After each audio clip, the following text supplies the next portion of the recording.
Good afternoon. I want to call the meeting to order at 4:35.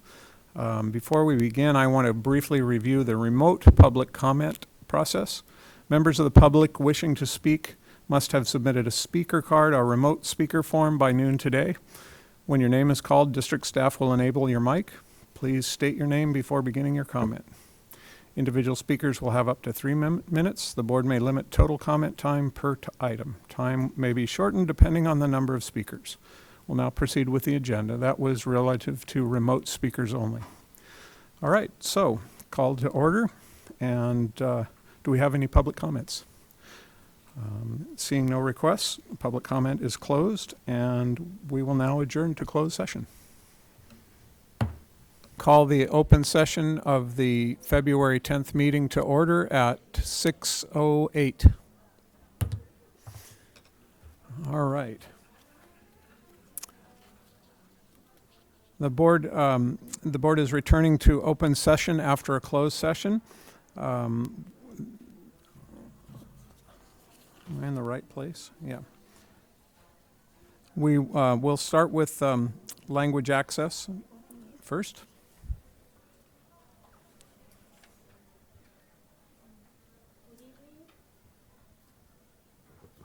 Good evening. We have interpretation available in Spanish via Zoom as well as American Sign Language. Buenas noches. Tenemos interpretación al español disponible en Zoom, así como lenguaje de señas estadounidense. Thank you. Gracias.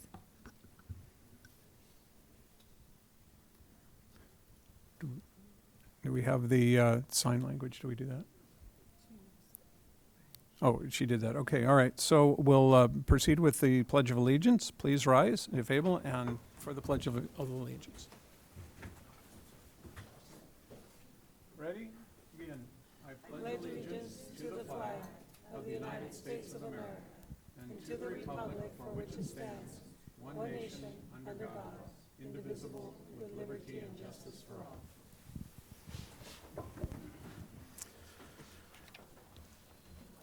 Tonight in closed session, the board voted 5-0 to approve a 5-day unpaid suspension for a classified employee. That will move us into item 6, the student board member report. Let's hear from our student member, Eric Taft Vasquez. Carlos. Where did that come from? That's a year old, isn't it? All right, everyone. Carlos. Good evening. I'd like to take a minute to honor another Santa Barbara Unified student, a senior at San Marcos, who tragically passed away last month. There's a candlelight vigil currently happening at San Marcos for her, where everyone from peers to friends to family can share stories and honor her together. So if you would all join me in a moment of silence honoring Samantha Ortiz Altamira.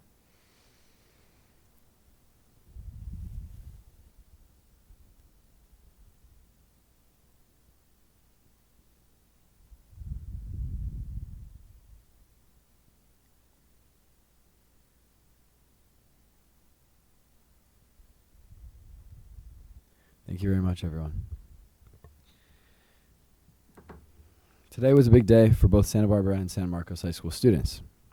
The fear and tension on campus converted into action as each school's Metro clubs led hundreds of students off campus in a walkout.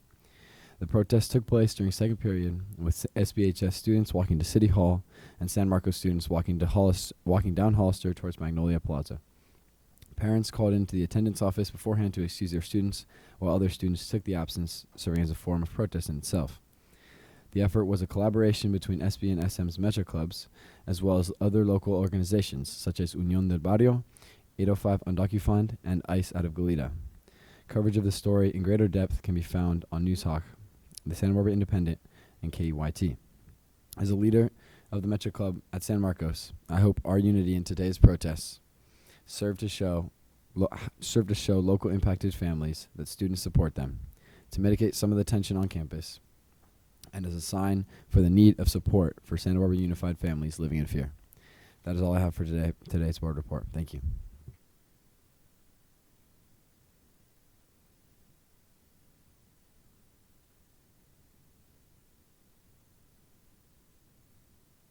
Dr. Maldonado, the superintendent's report, please. Good evening, everyone.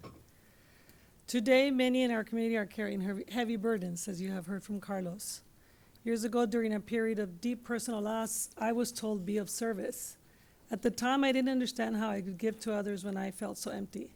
But turning outward is exactly what helped me heal. In reaching out, I realized we're all carrying hidden burdens, and in that shared space, I found hope.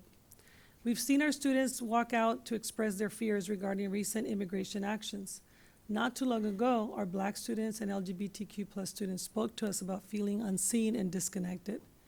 I want to reiterate to all our students, families, and staff that we see you and we care about you. Our schools are and will always be places of belonging and safety. When things feel uncertain, the best thing we can do is lean on one another. None of us has to carry the weight of these times alone. We are a team, and there is such peace in knowing we are moving together. Healing happens when we look out for a neighbor and offer the same grace to one another that we give to our children. Tonight, I simply ask that we stay close to one another. Let's continue to be gentle stewards of each other and the hearts of the students that we serve. I also want to turn our attention to some of the things I've been working on this last week and this week. Last week, I had an opportunity to participate in letters training for administrators with all of our elementary principals. Letters training letters stands for Language Essentials for Teachers of Reading and Spelling. Basically, the purpose of the training is to make sure teachers are trained to be not only literacy, but also language experts in the science of reading. During that training, there were numerous opportunities to learn and reflect on ways we could enhance the organization of our intervention practices, align our instructional materials, schedules, and our overall efforts.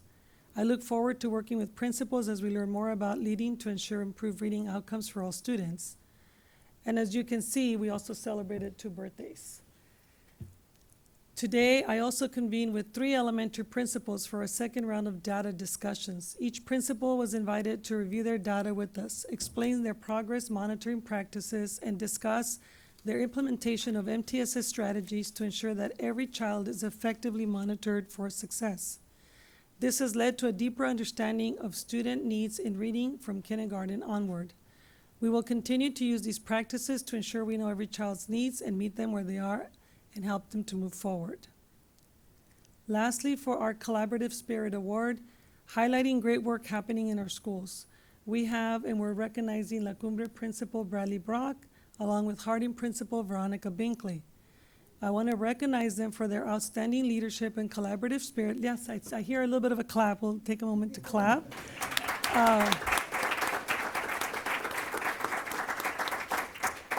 Thank you for that. Last month, they presented to our DEMLAC Parent Advisory Group, and they presented the actions they have taken to improve their emergent multilingual progress.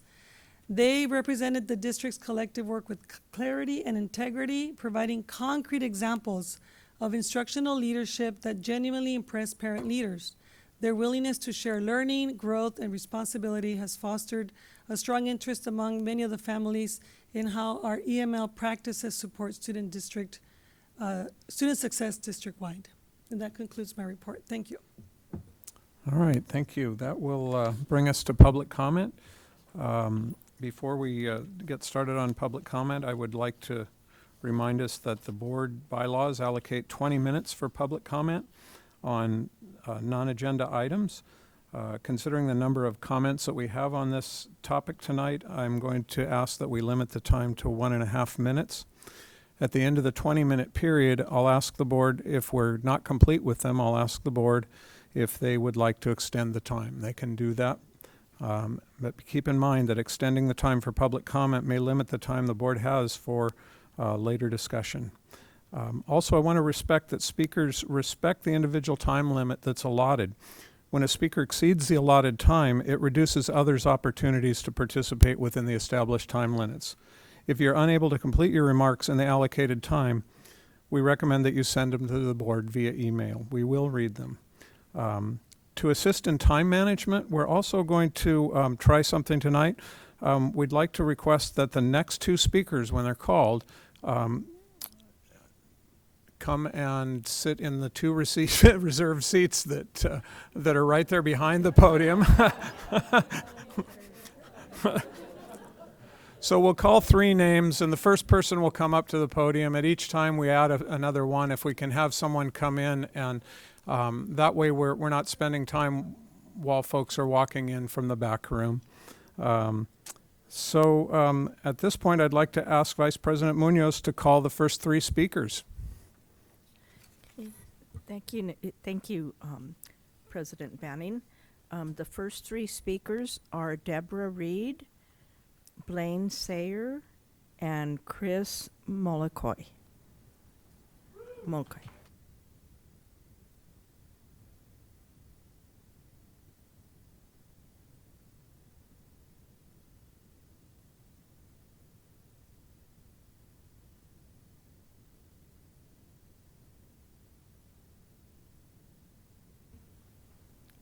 We won't start until you're ready.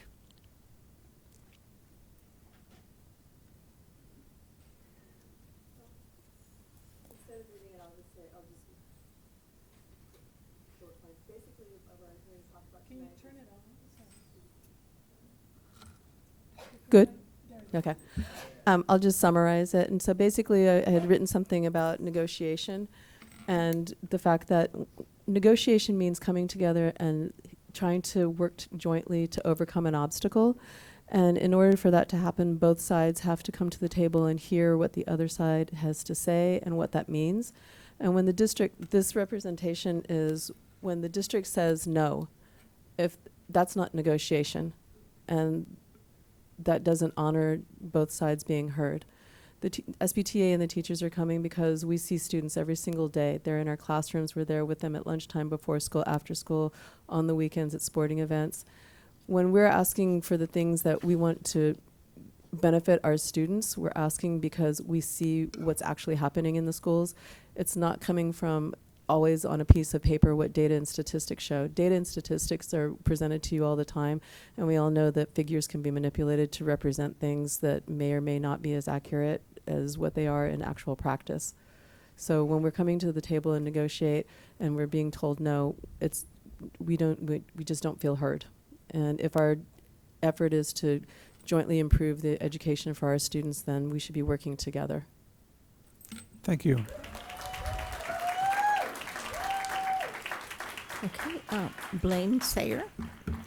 Read the next two. Give us the next two as well, please. The next two after Blaine. David Jackson and York Shingle. All right, thank you so much. Hello, everyone. I'm Blaine Sayer. I'm the music teacher at McKinley Elementary and Cleveland Elementary. I wanted to thank the district for their agreement to prep periods for next year with elementary specials. I've been doing some baking activities with my students and thought that this would be a perfect space to demonstrate what makes a good chocolate chip cookie. You need to start with the first biggest ingredient, which is, of course, the flour. This is the students, the ones that have the biggest impact on the cookie. The next one is, I think, the one that we think of with just the amount of how much hyperactivity comes from the sugar, which is the sugar. I think that the sugar is the teachers. The teachers make it digestible and even fun in the process. Another important ingredient is the baking soda, the administrators, helping the people, helping the kids flourish under pressure. Next, we have the specials teachers, I'd like to think. Last but certainly not least, we have what makes a chocolate chip cookie, the chocolate chips. I believe it's the district who are the chocolate chips. They make each cookie unique and distinct. It's not without all of these we can make a cookie. We need the administration, the janitors, the teachers, the kids, the parent curriculum specialists, paraeducators, district employees, and all other unseen people working together to make the perfect chocolate chip cookie. Thank you. It's time. Thank you.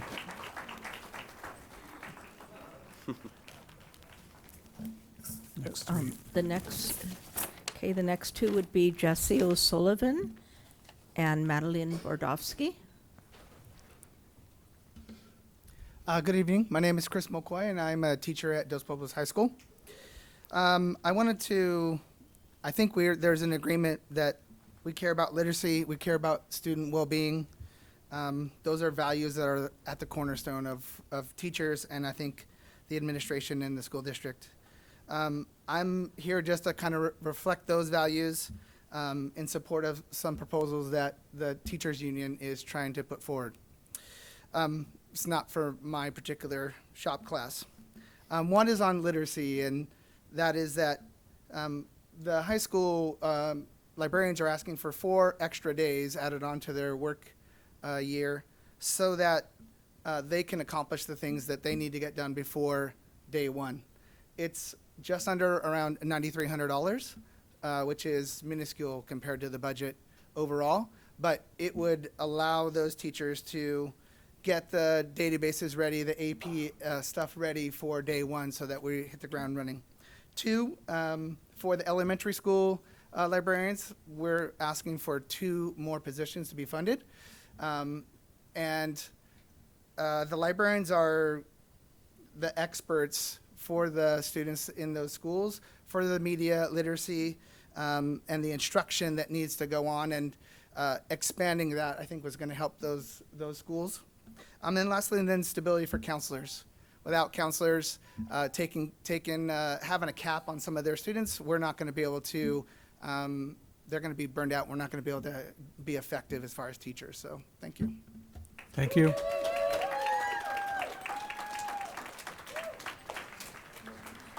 Okay, the next 2 after these speakers are going to be Rich Lashwa and Karen Richard. Oh, right now it's, sorry, I thought it was, okay, well, it's, okay, David Jackson and then York Shingle. Hi, everyone. Okay. It's an honor to be here with you all. So many established, well-meaning people and so many passionate educators behind me. So I will gladly pass along most of my time to them. But I just wanted to say, as a representative of the PLCs at Dos Pueblos High School for both math, special education, and if athletics was one, then we'd do that too. But I jokingly tell all my cross-country students that they're in AP cross-country. Tonight, my request is that the district consider negotiating on stipends for coaches. It's really hard for us to find people who are available in the hours that we need them. And with award-winning programs, you know, we're looking for the best, not just the people who can cut it out of their day because they love it. Also, with math, we're asking for everyone to take a step back with the rollout of Amplified Desmos into Math 2. And I know this because I'm in Math 1, have been lovingly for a while. And what I would say is that Math 2 and Math 3 aren't prepared. We need time to continue to commit the resources to Math 1 teachers meeting and planning how they can best use the new curriculum to teach essential standards. We need to meet the needs of our students and regain the alignment we seem to be losing. Once this is firmly in place, I believe my colleagues with Math 2 and 3 can move forward with the same process, but please allow us to prepare first and implement second. Go Chargers. Thank you. Okay, York Shingle, followed by Jesse O'Sullivan and Madeline Bordowski. Good evening, Board, Superintendent, and Cabinet. This year we tried something different with coming to board meetings. We tried to bring just a few folks who were really impactful to get our point across instead of all of these beautiful people who I love and I love seeing. But you know who doesn't want to be here? All of these people who have to go home and do more of their job.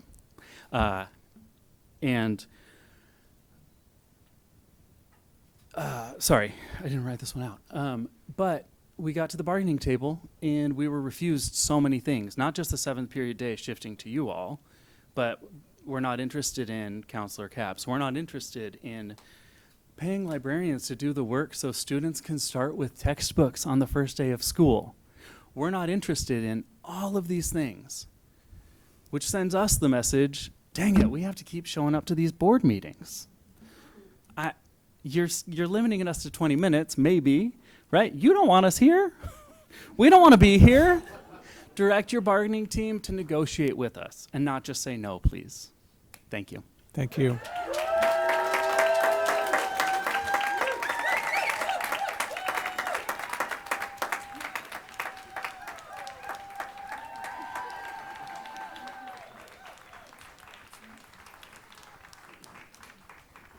Well, I just, an announcement that we're going to close the public comment in just a couple of minutes. If there's others waiting, let's get it done. To turn in the request. To turn the request in, not the timeline. My apologies. No. Just talking about requests. All right. Thank you. Jesse O'Sullivan? Is that Good correct? evening. I'm here for a different subject, but similar vibe. Just want to thank you for your time. It's difficult work to serve all the students in our district, which is why we're all here. I'm the parent of a 7th and a 3rd grader, and I'm here to share my concern about a recent decision I heard that they have overturned overnight trips for 5th graders.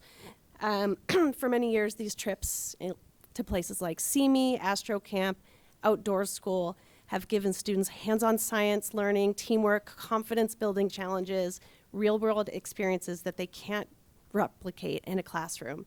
A lot of times these are children's first time away from home, but in a safe, supportive environment with teachers and classmates. They build independence, peer relationships, and spark curiosity and engagement in STEM. And I understand the district's and respect the district's goal of equity, and I appreciate the desire to ensure all students have access to meaningful opportunities. But removing these trips doesn't create more opportunity, it removes it. Our school and many others fundraise for these experiences and don't ask the district for the cost. So taking them away doesn't level the playing field, it lowers it for everyone. So I hope the district would reconsider this action. Thank you. Thank you. So Madeline Bordowski, Rich Lashwa, and Karen Richard. All right. Good evening, Madeline Bordowski, 6th grade teacher at Harding and SBTA elementary rep. I am here tonight to encourage you to thoughtfully reflect on what SBTA's bargaining team has brought to the table this year. As a member of the executive board, I have been present for the discussions about what priorities we wanted to bring forward. From the very beginning, our focus has been on wanting to improve student experience and student outcomes, in direct alignment with district priorities and guided by what our members said they most needed in our surveys. Before asking for any type of salary increase, we brought forward proposals that directly impact students. These included an elementary librarian to oversee elementary tech so all elementary students receive meaningful library experiences that support literacy, improved stipends to ensure that we can recruit and retain coaches and staff to support robust extracurricular opportunities, counselor caseload caps so students can access the support that they need, a 7th period day to ensure that all junior high students have access to electives, and increased prep time for elementary teachers because 45 minutes a week is simply not sufficient to provide high quality instruction or implement curriculum with fidelity. When we bring these student-centered priorities to the table and bargaining does not seem to be progressing towards these goals, it feels discouraging and like our voices are not valued. We are the educators in classrooms with students every day. We see firsthand what our schools need in order to better serve all students.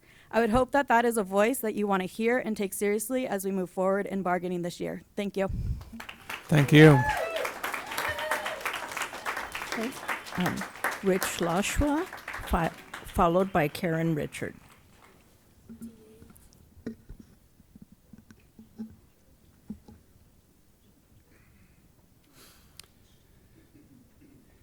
In 17 years of teaching, every failing grade I've given is for missing work. Not for failing tests, nor lack of understanding the material, nor even those who had extenuating circumstances. They failed because they didn't show up. Or if they did, they just sat there and no amount of scaffolding, graphic organizers, pleading, scolding, parent phone calls, after-school tutoring, detention at lunch, or any other positive or negative motivators proved effective. Theater is communal. We're constantly teaching collaboration. We need not agree on everything, and sometimes compromise isn't possible. But if they don't like someone else's idea, excuse me, if they don't like someone else's idea, they can choose to work on it anyway or share their better idea.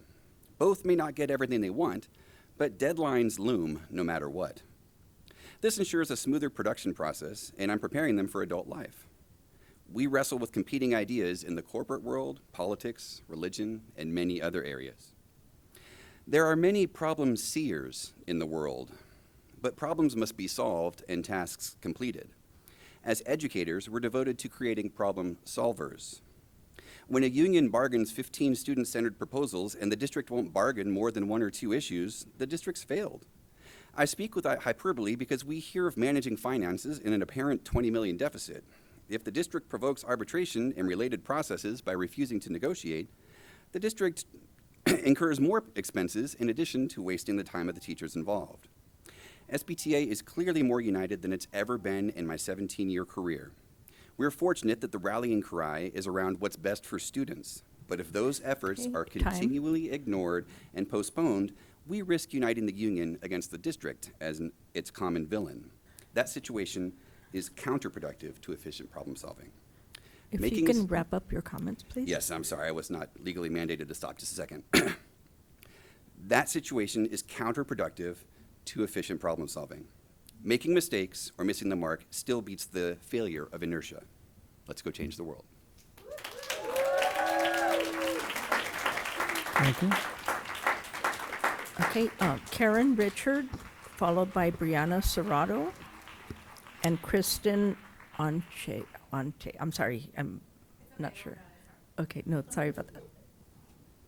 Hello, I'm Karen Richard, and I'm a Washington Elementary parent with 4th grade twins. The district's deferral of 5th grade overnight trips has canceled Washington's See-Me experience entirely. With our existing 6th grade overnight, staff can't manage 2 trips, eliminating a decades-long tradition. Some schools will still attend See-Me, Washington will not. That is not equity. We have a petition with over 170 signatures and growing from Santa Barbara Unified parents and educators demanding reinstatement. We want to be heard. While I recognize the superintendent's authority over day-to-day operations, there's no policy that explicitly authorizes major changes to student opportunities to be made without community input, which is why I'm here. Your own public participation rules and open meeting laws are built on the expectation that families can comment before such shifts occur. That did not happen. California Ed Code 52060 makes parent engagement a legal priority for program decisions affecting equity and student opportunities. There's no policy authorizing major enrichment cuts without family input. Changing 5th grade overnight opportunities is exactly the kind of program decision that impacts equity and should be discussed with families in advance. Our COVID-era students need See-Me's hands-on science and independence, not fewer opportunities. True equity broadens access through transparent processes. Please reconsider this policy and restore 5th grade overnight trips so Washington students aren't the only recent cohort to lose this entirely. Thank you. Thank you. Thank you. Brianna Serrato, followed by Kristen, and apologies, Kate Lambert.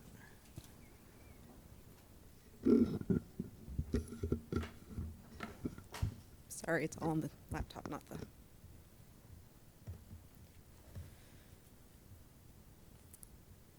Good evening. My name is Brianna Serrato, pronouns she, her, aya. I am a former SBUSD student and current parent of a 4th and 7th grader. I wanted to start off by giving a huge shout out to the amazing staff from every level at Santa Barbara Community Academy and La Cumbre Junior High, as both of my children are once again thriving academically. I recommend both schools tremendously for anyone shopping for a truly inclusive elementary school or a great junior high. As a parent representative for the District Special Education Advisory Committee, SEEK, I am extremely concerned to hear from parents that when they ask about unmet paraeducator support, that the site doesn't have enough paraeducators to meet their students' IEP minutes, and so they just won't receive those minutes. What is being done to ensure that every student is supported every day per their legal documents, aka IEPs? How is this an acceptable stance? It's not something that's new this year. I've brought it up numerous times at SEEK meetings and to the board. Also, as a parent representative for the district's Committee Advancing Black Achievement, Wellness, and Excellence, aka CABAW, I found it very troubling that the district's Parent Square February newsletter had zero mention of Black History Month, as well as none of the local Black History Month events being shared in any of the weekly Flyer Friday Parent Square posts. Doing basic AI-generated posts on Facebook is just sad. Combined with the following paragraph from Resolution Number 2025-2623, SBUSD resolution recognizing and honoring February as Black History Month, It's giving that the district is being performative, not proactive, with expecting the changes to come from volunteer labor and the labor of partnerships of local community groups. Whereas the Santa Barbara SBSD has prioritized combating anti-Blackness within our school environments, evidenced by the formation of If the you could CABAO wrap and up your partnerships comment, with please. community organizations. Again, it needs to be more than just contracts and unpaid volunteer labor from your committee members and from the community that really cares. It needs to come from the top down. Thank you. Thank you.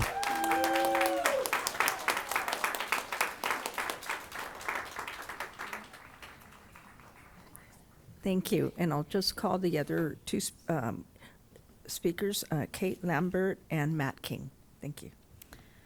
Hello, my name is Kristen Anches, and this year I'm teaching a 5th-6 combo.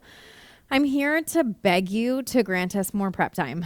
In our week, we only have 50 minutes right now, 50, to prepare a week's worth of lessons for the subjects that I teach, which are science, math, English language arts, social studies, DELD, RTI, and social emotional learning.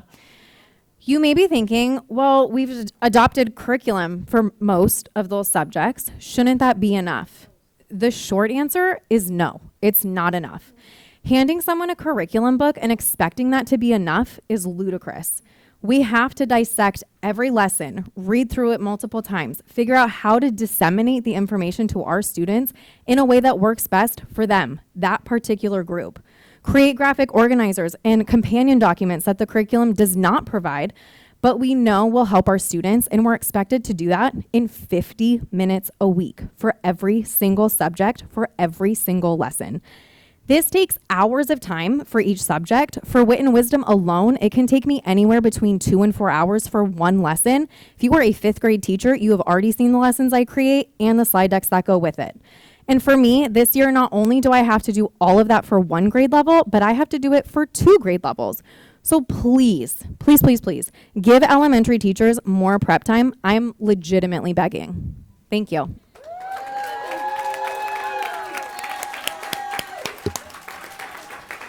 I want us to pause for just a minute because we have hit that 20-minute mark. There are 5 remaining cards. I'd like to ask the board if they would like to proceed with those cards. Okay, so we'll go ahead and complete I'll the keep it cards nice that and are out there. short. Thank you. Okay, and I'm just going to say, sorry, Kate Lambert, well, obviously, Matt King, followed by Isaac. All right, thank you guys so much for being here again. Thank you to everyone who showed up tonight. You guys are amazing, and thank you. The board asked us to bring people, we bring people. So like we said earlier, we did plan out each session. We assigned it to each school so that different schools would come talk to you, but you definitely wanted everyone to come. We're all here to say, yes, these things are important to us. They're not just important to us, but we actually put them into our spring survey. We made sure that our bargaining team knew what mattered to us. We did data collection. We made sure we included everyone. And when we do that and we prepare that much and then we hear no, no, no, no, no, it feeds into the old relationship we used to have, okay? Where people who have been in this district for a long time say, no, the district doesn't work with us. We don't want that. The people who are leading this union do not want that. We're trying to change it, but we need you to come with us. And if you say no to everything except for $2,000 to get a Zoom account for the early child care to be able to meet with people, it really hurts. Now, if you're a high school teacher and you just found out about that 45 minutes to 50 minutes that the elementary gets, yeah, I know why I'm at the high school level, thank God. But if you've never thrown a kids' party, I dare you to try to put up together anything that's entertaining for children without any kind of lesson plan even, and still have no preparation. I dare you. So thank you guys for meeting us at the negotiation table, but you got to bring a different attitude, and you have to actually work with us on items. Thank you so much. Thank you. Okay, so we're going to have, after Matt How you guys King- doing? My name is Matt King. I am the father of 2 Washington Wildcats, and I am here also to speak in favor of the restoration of the 5th grade overnight field trips. I won't do the long thing where I talk about how disappointed my 4th grader was to learn that she wasn't going to be able to enjoy this seminal experience that so many of her older friends have been able to take on. I just really want to ask why. We haven't heard a rationale for this decision. I know that this was not a vote taken by this body here. This seems to be unilateral and undemocratic. And so if somebody could please speak to the actual reason for this thing, I would like to hear it. Thanks so much. Bye.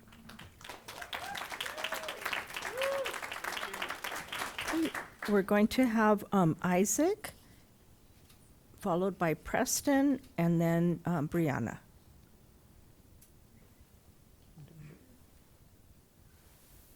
I'm not sure if that's Brianna Serrato, who went earlier on the different topic. Yeah.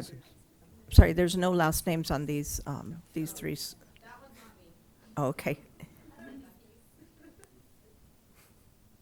Hello? Hello, if you could state your first and last name, please. Okay. Hello, my name is Isaac Santa Maria. I'm a junior who attends San Marcos High School. And I've been in AHA for a couple of years now. Brandon Battle, Jessica Ruiz, Lamar Russell, and Paulina Romero. These are just some of the few amazing and wonderful individuals who work at AHA. For me, AHA has taught me how to become a better leader, friend, listener, and it has helped me to advocate for myself and for those around me. AHA isn't just a place where people work on their social emotional health. It's a place where you can learn from different groups of people who come together to learn from each other, connect with each other, connect with themselves and other people, have a shoulder to cry on, and be in a place full of love and care. For me, AHA has helped me to become more outgoing, stop hiding so much like a turtle. They pushed me as a leader and a participant. They pushed me to, they helped me by providing me a space. They helped me to allow myself to let my emotions come out, stop hiding, stop being scared. They let me explore everything. They let me explore my creativity. They listen to me, they hear me, and they care about me. AHA is an amazing place. Well, it's an amazing group of people, place, and wherever they go. AHA is run by amazing and wonderful individuals. Thank you for your time. Thank you.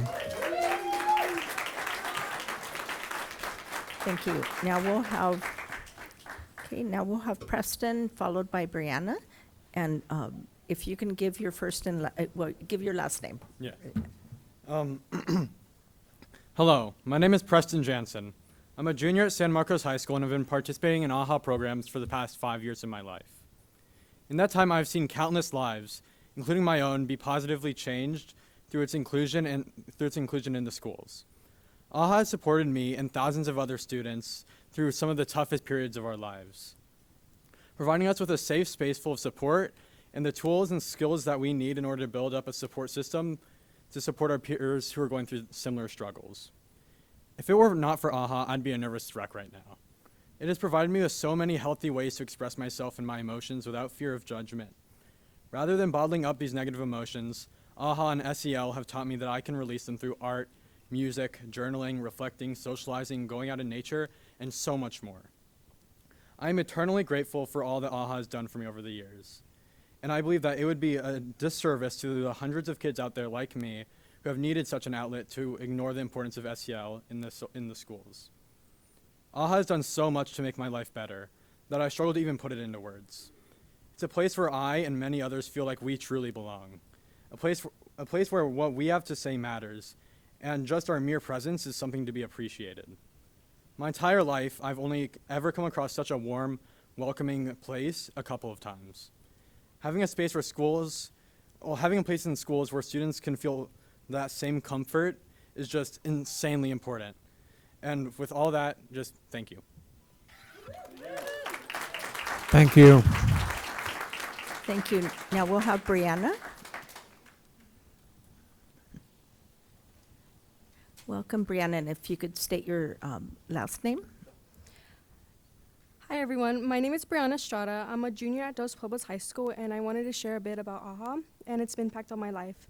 I hope what you can take this speech into an idea that growth doesn't come from the feeling of being ready, it comes from being willing. I hope to change the way we see fear, not as something that stops us, but something that shows us where we can grow. Before joining AHA, I was a very shy person. I didn't want to make new friends, try new things, or go out, or even explore new hobbies. I stuck to what I already knew, what felt safe to me, just because everything that felt unfamiliar felt super overwhelming for me. Even speaking up in small groups or walking into a room where I didn't know anybody felt very scary. When I joined AHA, groups like Girls Group, Creative Group, and their summer program, everything started to change.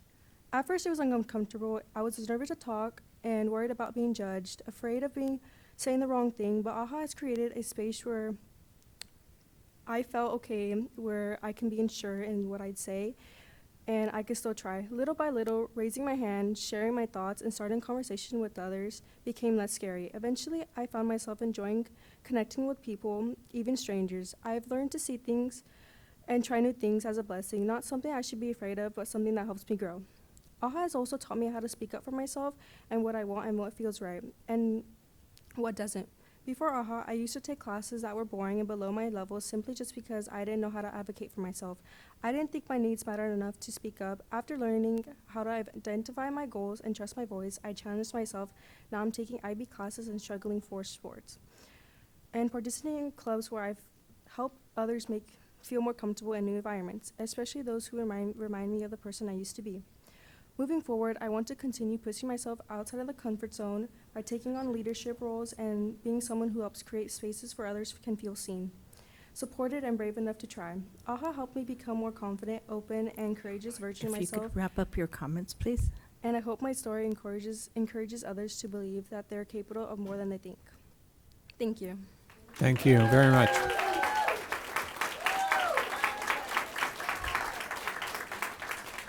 So that got us through all of the public comment, a little bit longer, but I appreciate the board, and I want to say thank you to everyone that's here to participate in hearing this meeting and to stand up in front of us and make the comments. This public comment part. Oh, are there more?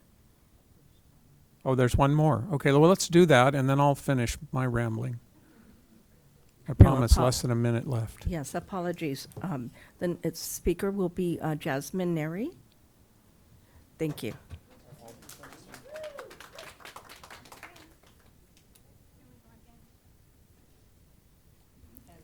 Apologies for missing you. That's okay. The translator, please. Thank you. Okay. Thanks for your patience. Can we just? Gracias por su paciencia. Muchas Ahorita gracias. empiezan el tiempo.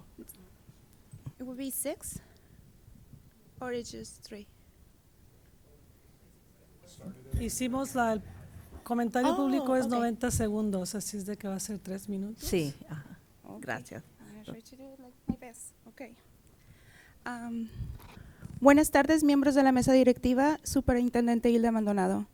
Mi nombre es Jasmine Neri y estoy aquí hoy para señalar una preocupación grave y documentada: la falta de concordancia entre lo que el distrito establece en sus planes oficiales y lo que el distrito está implementando en la práctica.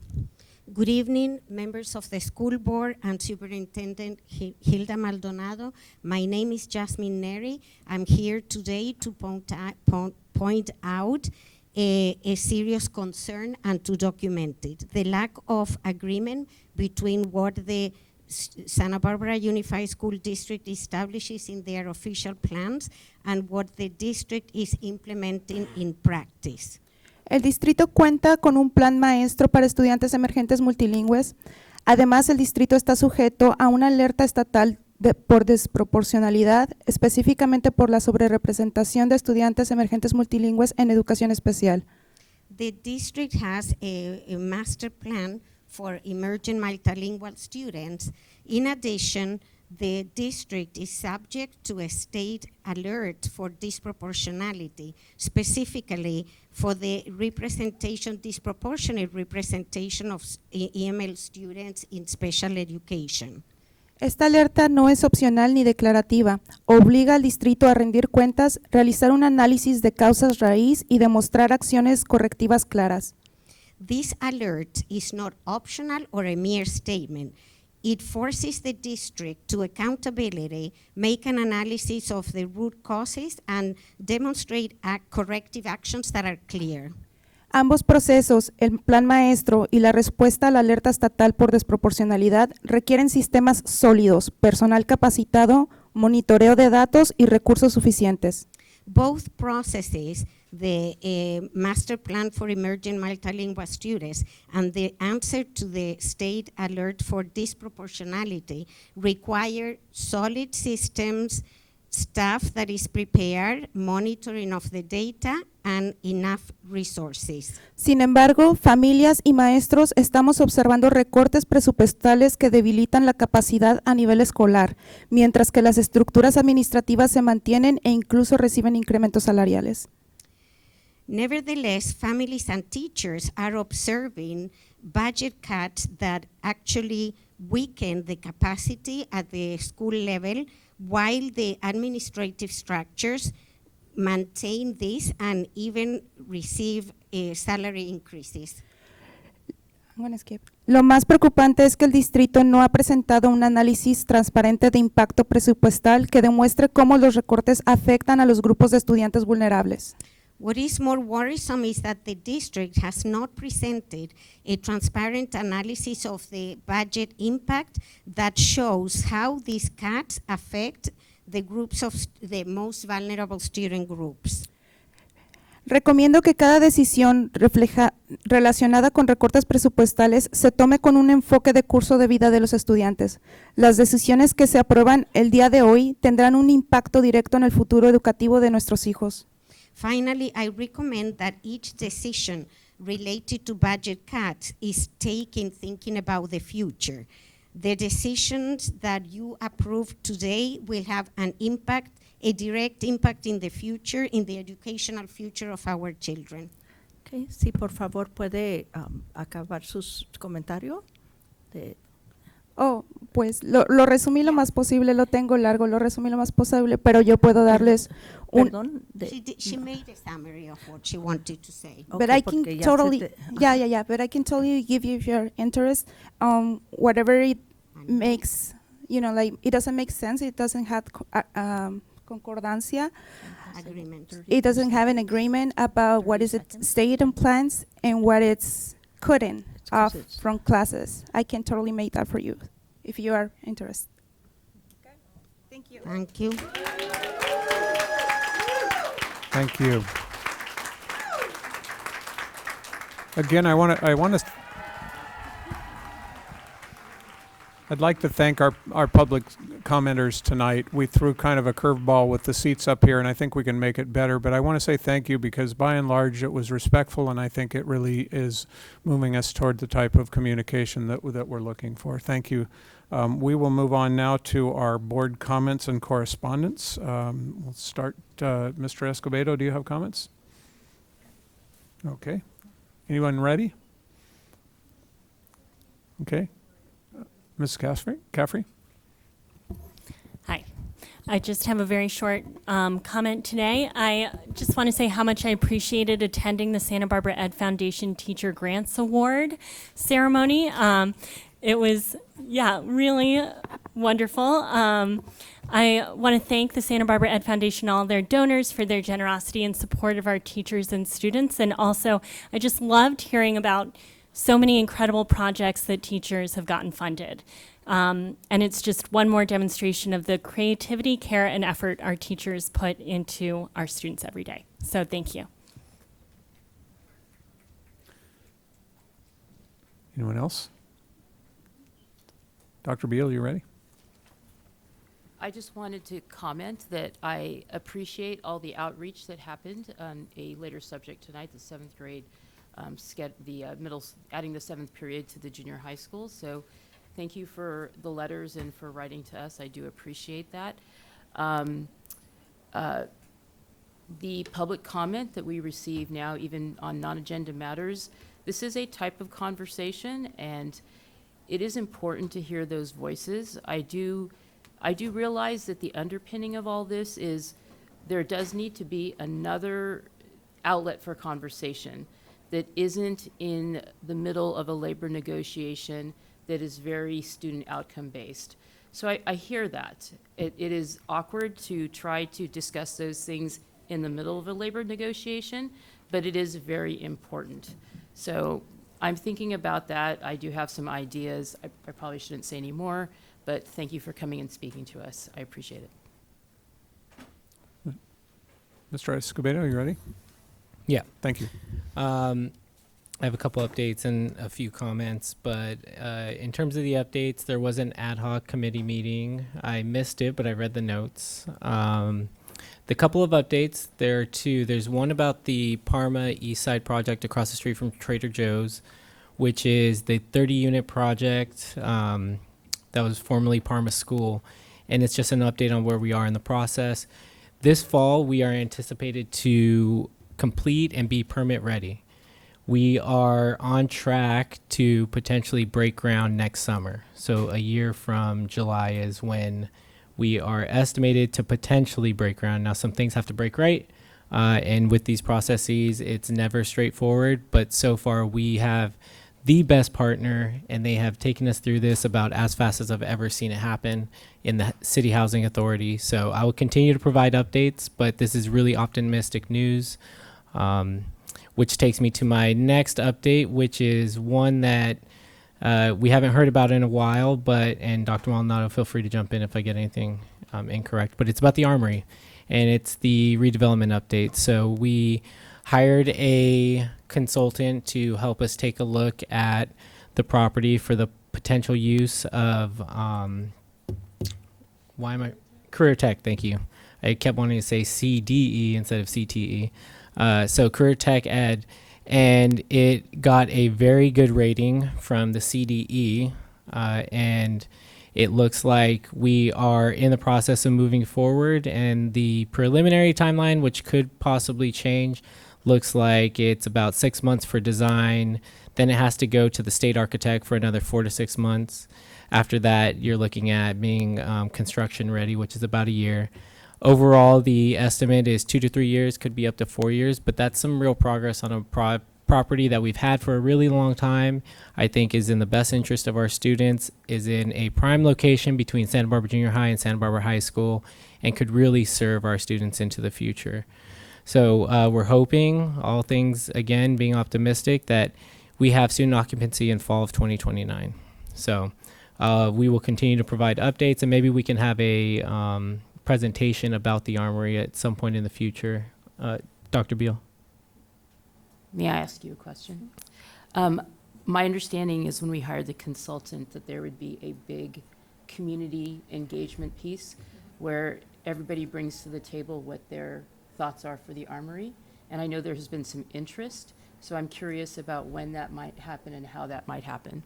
Yeah, I'm glad that you brought that up. This first phase was just to take a look at the body of the building that exists there. There are other conditions, like it's a historic resource. Part of the building is a historic resource. The other part of the building, which is the gymnasium, has a higher qualification in the historic resource classifications, which limits what we could do with each of the sites. But we got some good news that we actually have a little bit more flexibility than we thought. So now that we have kind of the parameters, the next step is to do that outreach and discuss what type of uses we could have at that particular site and what we want it to serve. So there will certainly be outreach here in the near term. Is that right, Dr. Maldonado? Okay. Just to add on, so we're using our bond fund. So I think really community outreach. There are people in our community that are not necessarily district staff or anything, and they all, business owners, people who might have interns in the future for CTE programs, they probably have strong opinions about what we could build in this community. All right, we're going to move to Vice President Munoz. I'd like to say that this is very interesting stuff that we should be talking about in an agendized opportunity for a report. So, yeah, I appreciate that. I'm providing an update from meetings that I've attended since the last meeting. Understand. And so I have a couple more comments if you don't mind. Please. Okay.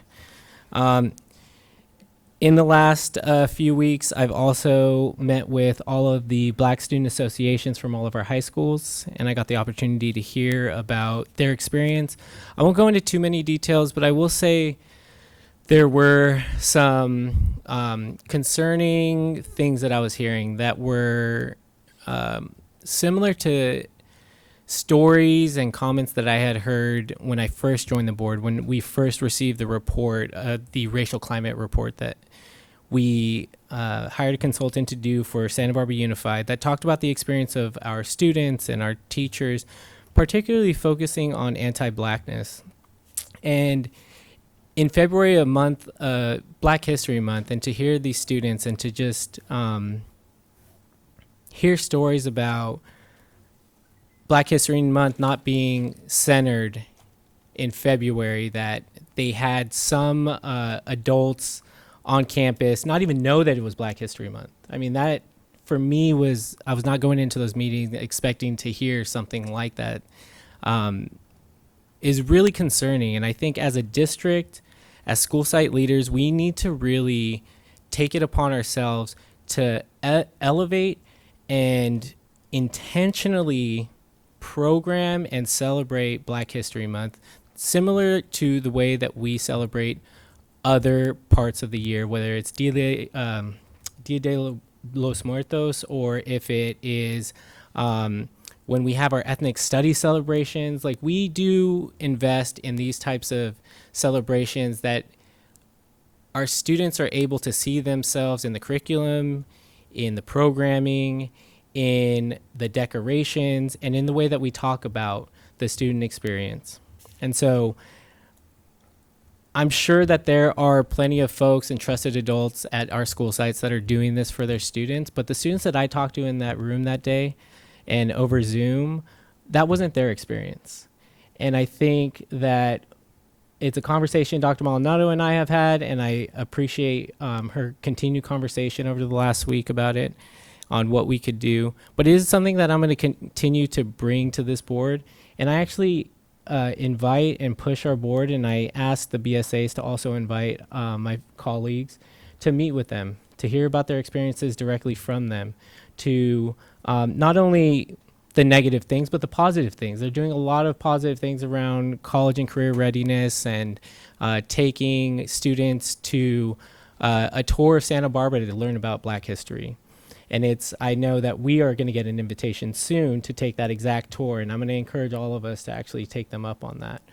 So disappointing, but I was also heartened by the stories and the celebrations that they had about not only the events for this month, but things that they've been doing over the last few months to build the capacity and build the outreach for the BSAs. And we now have movement at each of our high schools. And there was actually talk about bringing in the 4th high school into some of that programming. And so that'll be a discussion that I'll bring to President Banning and Dr. Maldonado to talk about how we can do that. And the last is, I just want to commend the students that led the protest on a couple of Fridays ago, and how responsible they were. And it all culminated at the courthouse, where we were having a press conference talking about standing up for our families here in Santa Barbara, but also broader than that, who have been subject to the state-sponsored violence of ICE. And the number one thing that I've been talking to people who are actually waking up every morning to be out there for families, eyes on the streets, getting the word out about ICE in the community, and spreading the word about what their rights are, what our rights are, is that schools are safe places, and that we are doing everything we can to make sure that they remain safe spaces. And one of the most disheartening things is that we had that act of violence on the east side, and attendance was down. And so that tells me that there are a lot of families that were afraid that day, every day. And the best thing that we could do, and I just want to thank each and every one of you, because I see so many trusted adults for so many of these children, that when they see you for those hours of the day when they're in our schools, they feel safe. And so I want to say thank you to each and every one of you. And I can tell you that this board stands behind you in making sure that our schools are safe spaces, that ICE is not welcome, that we are here for all of our students. And you are our partners in that, and you play in such a big role, because I hear about it from students, from families, and from the bottom of my heart, thank you. Thank you so much. Those are my comments.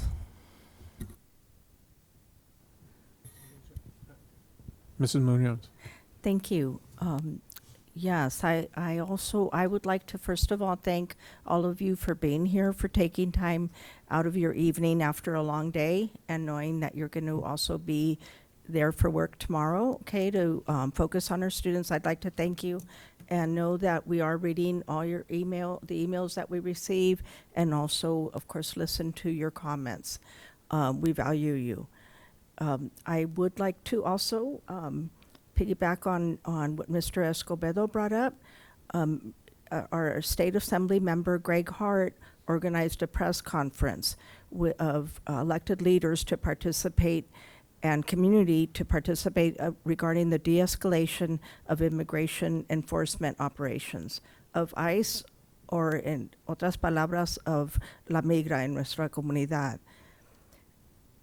I would like to briefly quote an article, an opinion letter that Assembly Member Greg Hart wrote and is in The Independent.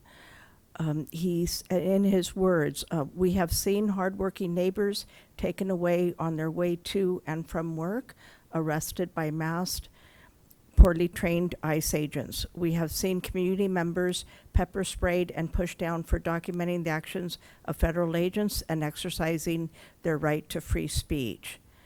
He goes on to say about the efforts of our elected leaders in terms of Senate President Pro Tem Monique Limon, Congressman Salud Carvajal, in addition to Greg Hart.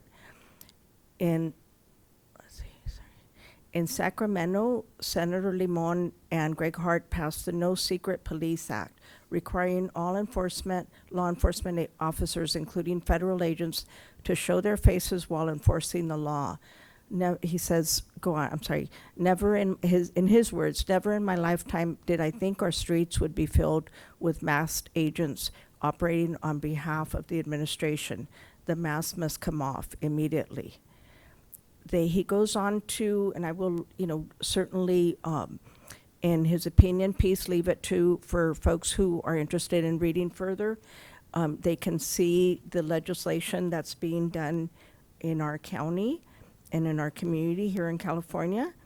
As our student board member Carlos stated, the middle school and high school students participated in the walkouts and in coordination with their school principal, their school staff, and parents, including our SIAC parent here, Brianna Serrato.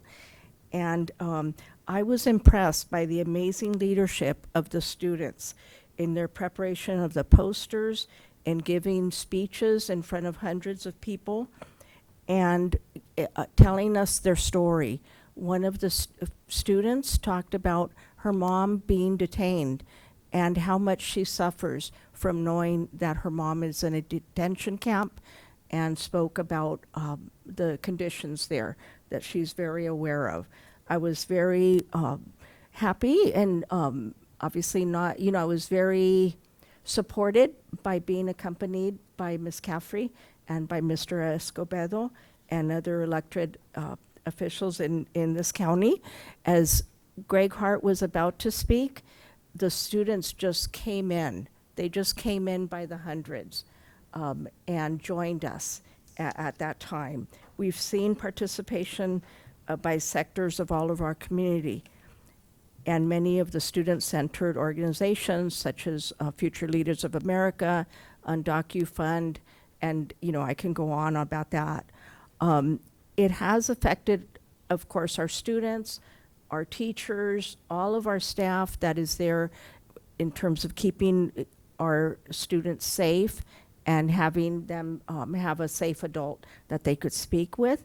I want you to know that Santa Barbara Unified will continue to focus on the safety and well-being of our students, our families, and our staff during these difficult times. Thank you.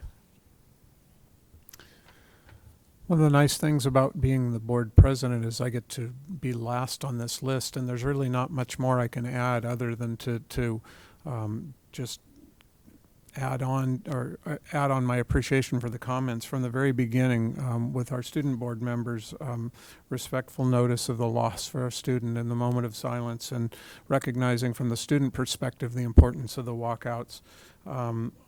Our public commenters, the teachers, the negotiators, the parents, all the people that are here to have us listen, including 3 students that talked to us about the importance of the AHA program and stood in front of an audience to speak in what may not have been something they could have done before that type of program.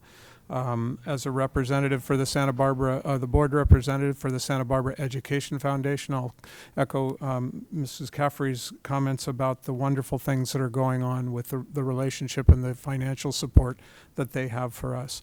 They are announcing soon, if not already, the appointment of a new executive director for that organization, and the transition has so far been very, very smooth. And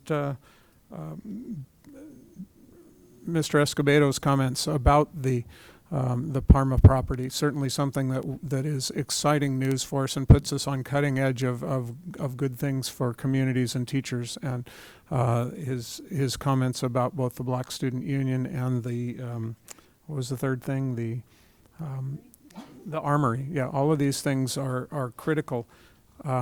And so even though I'm not adding anything, I just want to amplify the comments that each of you have made. Now, have I missed anyone? Are we in?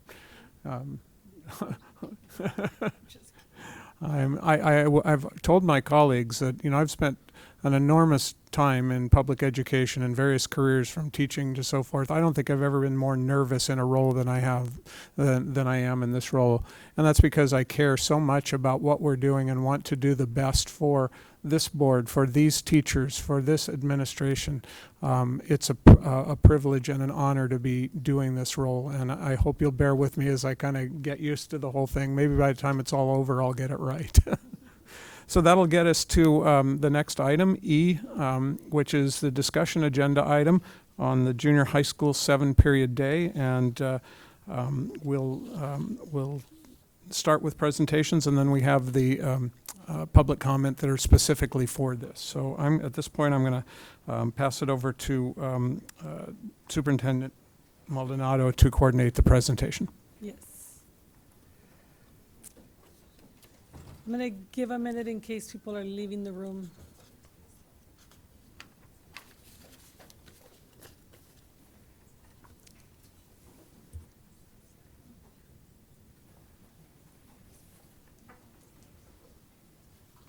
For today's discussion, we want to provide district leaders and principals an opportunity to explain current junior high school schedules and how they use the staffing allocated to them, balanced with student requests and student academic needs to balance out an effective master schedule. This, of course, also includes adherence to our current labor contract, which references class sizes and caseloads. Our district leaders and principals won't be speaking on behalf of our teachers, of course, but I will note that all teachers were informed of today's meeting by their principals, and they were invited to give public comment or send in their comments to the board, which we know many have done. Today's agenda item is a discussion item, not an action item, so there won't be a vote taken today. This is the beginning of the discussion where we will give the board initial background and context on implementing a 7th-period day in junior high schools. We understand that the board may want additional data or answers to additional questions, and part of the purpose of this item is for you to tell us what those things are so we can bring more information to the next board meeting and take a thoughtful approach to how we make these decisions. Before we begin, I also want to highlight our shared focus with SBTA on student-centered interest, which will be discussed today. These decisions significantly impact student learning, families, teachers, and our budget. Thank you all for being here and contributing your voices. Now I'd like to turn it over to Dr. Wilson. Thank you, and good evening, Board President Banning, Superintendent Maldonado, Board Trustees, district and site staff, as well as members of the community. I'm Dr. Sonia Wilson. I'm joined by Dr. Mary Ann Hugh, as well as our junior high principal team, Mrs. Foster, Mrs. Chu, Mr. DuPont, as well as Dr. Brock.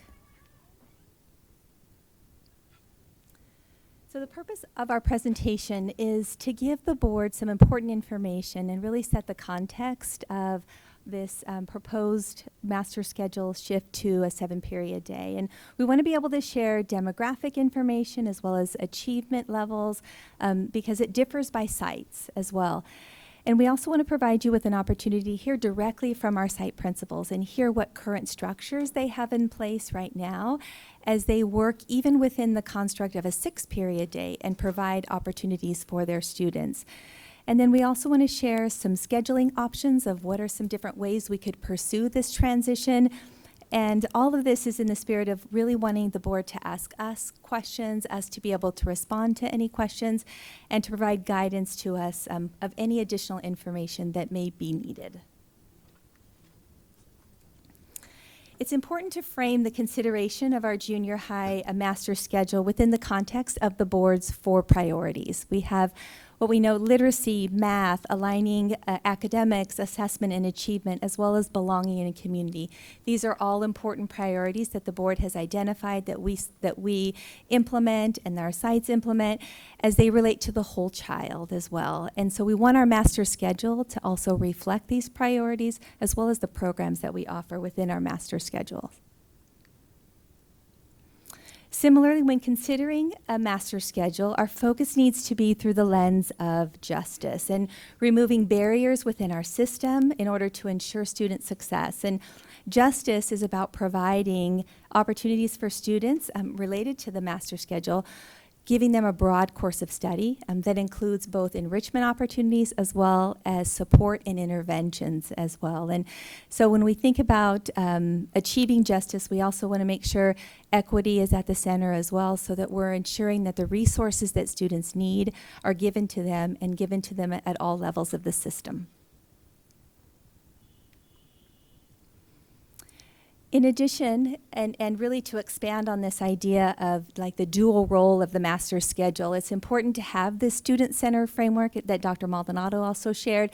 And on one hand, we want students to have access, right? It's that belonging, that sense of belonging that we want to build, to provide them opportunities to explore, give them enrichment, and all in with a need to increase student motivation and build that connectedness, that sense of belonging to school.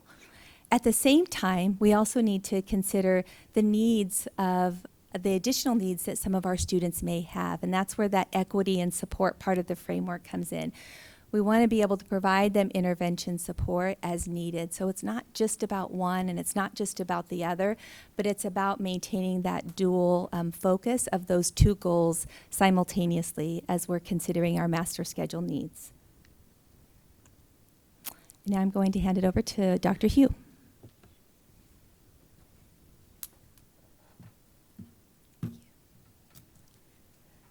So I'm going to provide a little bit of context for our junior high grade level span.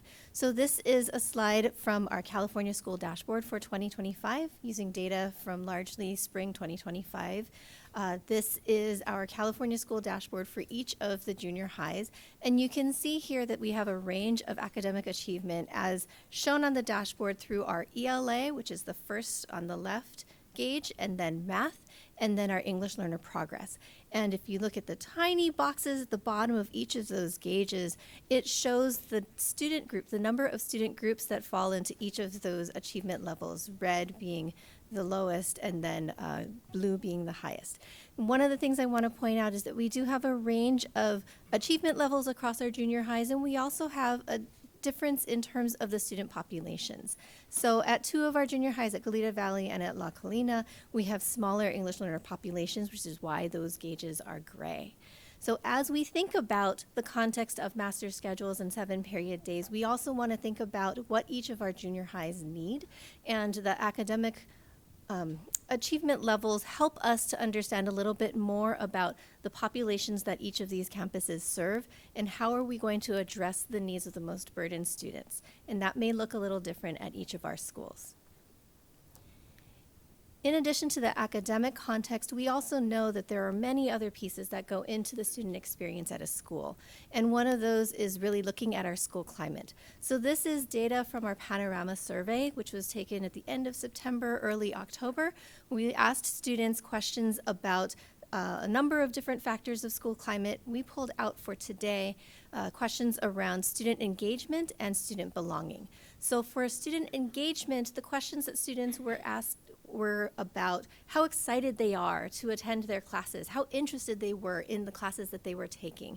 And then for student belonging, it was how do they feel supported by the adults on their campus, and do they feel like they belong when they're at school? So you can see here a range of questions and a range of responses in how our students feel about their levels of engagement and belonging, and that can impact their sense of motivation and their belonging, which is also part of the conditions of learning. And then the other piece I want to leave you with tonight is a look at our demographics. We know each of our schools is different. Across our 4 junior highs, we have some large schools and some smaller schools. So 416 students currently at La Cumbre Junior High, up to 773 at La Colina. And the number of students on a campus does impact what a school is able to offer as far as the number of classes, the number of staff that they have, and the flexibility within that.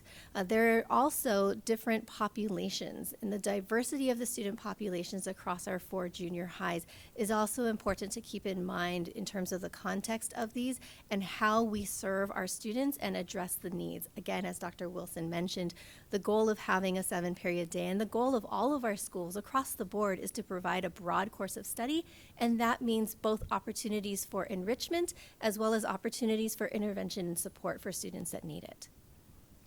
So with that much around the context of each of our schools, I'm going to turn it over to our junior high principals so that you can hear a little bit from each of them about how they use and mobilize the resources that they already have within a 6-period day to serve students and make sure that students are getting what they need. So first, I'm going to ask Dr. Brock to come up.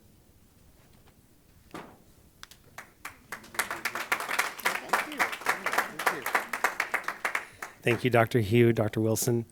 Good evening. Members of the board, Superintendent Maldonado, Executive Cabinet, fellow educators, and members of the public. I'm Dr. Brock. I'm the proud principal of La Cumbre Junior High. And as you can see, tonight we do have a very diverse student population at La Cumbre. We're ethnically diverse, culturally diverse, linguistically diverse, and neurodiverse. With that diversity also brings unique needs. As you can see on the chart on the left, the chart here is really to highlight what we're able to provide, and my fellow colleagues at the other junior highs will be sharing similar charts tonight. And this chart is really highlighting what we're able to provide and also not able to provide in our 6-period day structure. As you can see, we have 69 EMLs, and as a result of a required language development class, they are currently not offered a 0 or 7-period elective. Conversely, we currently do not offer a world language course for any of our students. For students with IEPs, they are able to access electives. However, for our AVID students, their class is considered an academic elective, and they are unable to take an additional elective. Taken together, as you can see, our EML and AVID students comprise about 30% of our student population at La Cumbre that currently do not have an elective class.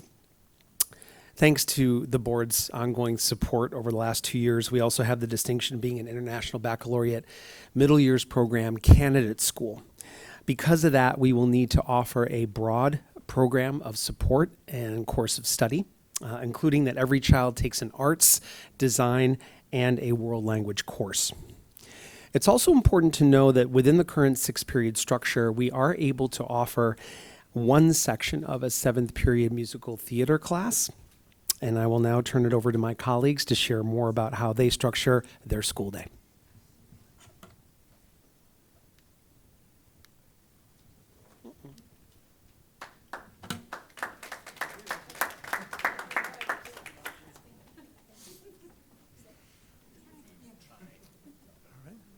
Thank you, board. Thank you, Dr. Maldonado, cabinet, everyone behind me. My name is Dan DuPont. I am the very proud principal of Santa Barbara Junior High School. I can't say it any better than Dr. Brock did. Santa Barbara Junior, we serve a very diverse population, and with that comes all of the challenges trying to meet all the needs of our students. As you can see up there, We have 62 EML students representing 12% of our population. And when I say 4 students with 7 periods, those are students that are electing to take either a 0 or a 7th period outside of the regular school day. Same thing with our students with IEPs. While we have 102 students with IEPs, we actually only have 26 students on our campus with an IEP where actually they are enrolled in a course that is required by their IEP that takes the place of their elective. And among those students, among those 26, 1 student elects to take a student out, an additional elective course outside of the regular school day. Similarly, with students enrolled in AVID, which may be considered as a program of choice in academic elective, we are the only junior high school in the district that is the dual language immersion. So for our DLI students, that Spanish language arts course, which is one of the requirements to call ourselves a DLI school, that course does take the place of their art or theater or woodshop elective during the regular school day. And as you can see, 10 of our AVID students elect to take an elective outside of the regular school day, and among our DLI students, 7 to choose to take outside of the regular school day. So what we do at Santa Barbara Junior, we really do try to offer more electives for our students in 0 and 7th period. That definitely is, it impacts our staffing. The staffing that any school is given is for periods 1 through 6. So anything that we choose to put in 0 or 7th period does come at the cost within that periods 1 through 6 staffing. So what we decide to do for 0 period, we offer journalism, leadership, and literacy intervention would be the ones that I would consider to be sort of the non-required electives. You see that health is offered up there. I wouldn't necessarily call health an elective. For our EML students and our students with IEPs in 7th grade, along with AVID and DLI, our students, we basically place those students in a 0 period health class so that during their regular school day, they can fit all of their required courses. So basically for our 7th grade EML and students with IEPs, those 26, they essentially have 7 required classes that we have to accommodate within a 6-period day. 4 sections are offered after school. We have jazz band, theater production, Spanish 1, and math support. And philosophically, the reason that I place those outside of the regular school day is to give both 7th and 8th grade students the opportunity to take that full year-long elective experience. A jazz band wouldn't be successful if it were just 8th grade students. Leadership and journalism wouldn't work if it were just 8th grade students. And during the current structure, a 7th grade student at Santa Barbara Junior cannot take a full year-long elective during the regular school day because of that health requirement. You'll see that it affects 3.6 of our FTEs when it comes to the AVID, dual language immersion, Spanish theater, and art in woodshop, which is currently taught by the same teacher at our campus. I will now turn it over, I believe, to Ms. Foster for La Colina.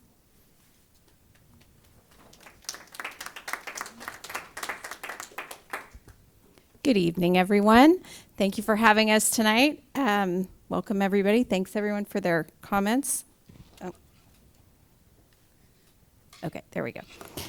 I'm Jennifer Foster. I'm the proud principal of La Colina Junior High. We also have a diverse and large student population.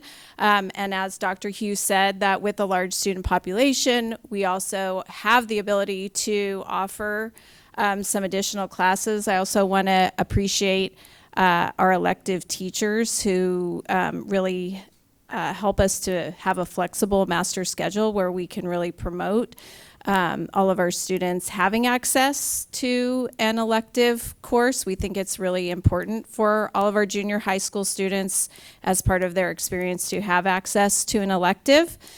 We have a very small and mighty EML population of 9 students. I also wanted to note in the chart that some of these students, these are not unduplicated student counts. So some of these students, you might have a student who's an EML student who's also an AVID, student with an IEP who might also be an AVID. So it's not, those numbers are not unduplicated. We do have 97 students with IEPs. Not all of those students require a 7th period, and some of them also opt not to have a 7-period day. Our AVID students are also provided with the option to take a 7-period day because AVID is focused on being able to access college right after high school. Those AVID students most often take Spanish 2 for native speakers so they can begin that A to G requirement. And also our 7th grade AVID students take 1 quarter of the junior high health class. In addition to those student groups, we do have 82 students who have a 7-period day so that they are able to participate in a year-long elective in our band classes, vocal ensemble classes, and leadership. We know that in the performing arts, being a member of the jazz band or Outburst is like being on a team. So you really need to have that time and focused effort in those classes. And so we prioritize those students being able to take a 7-period day.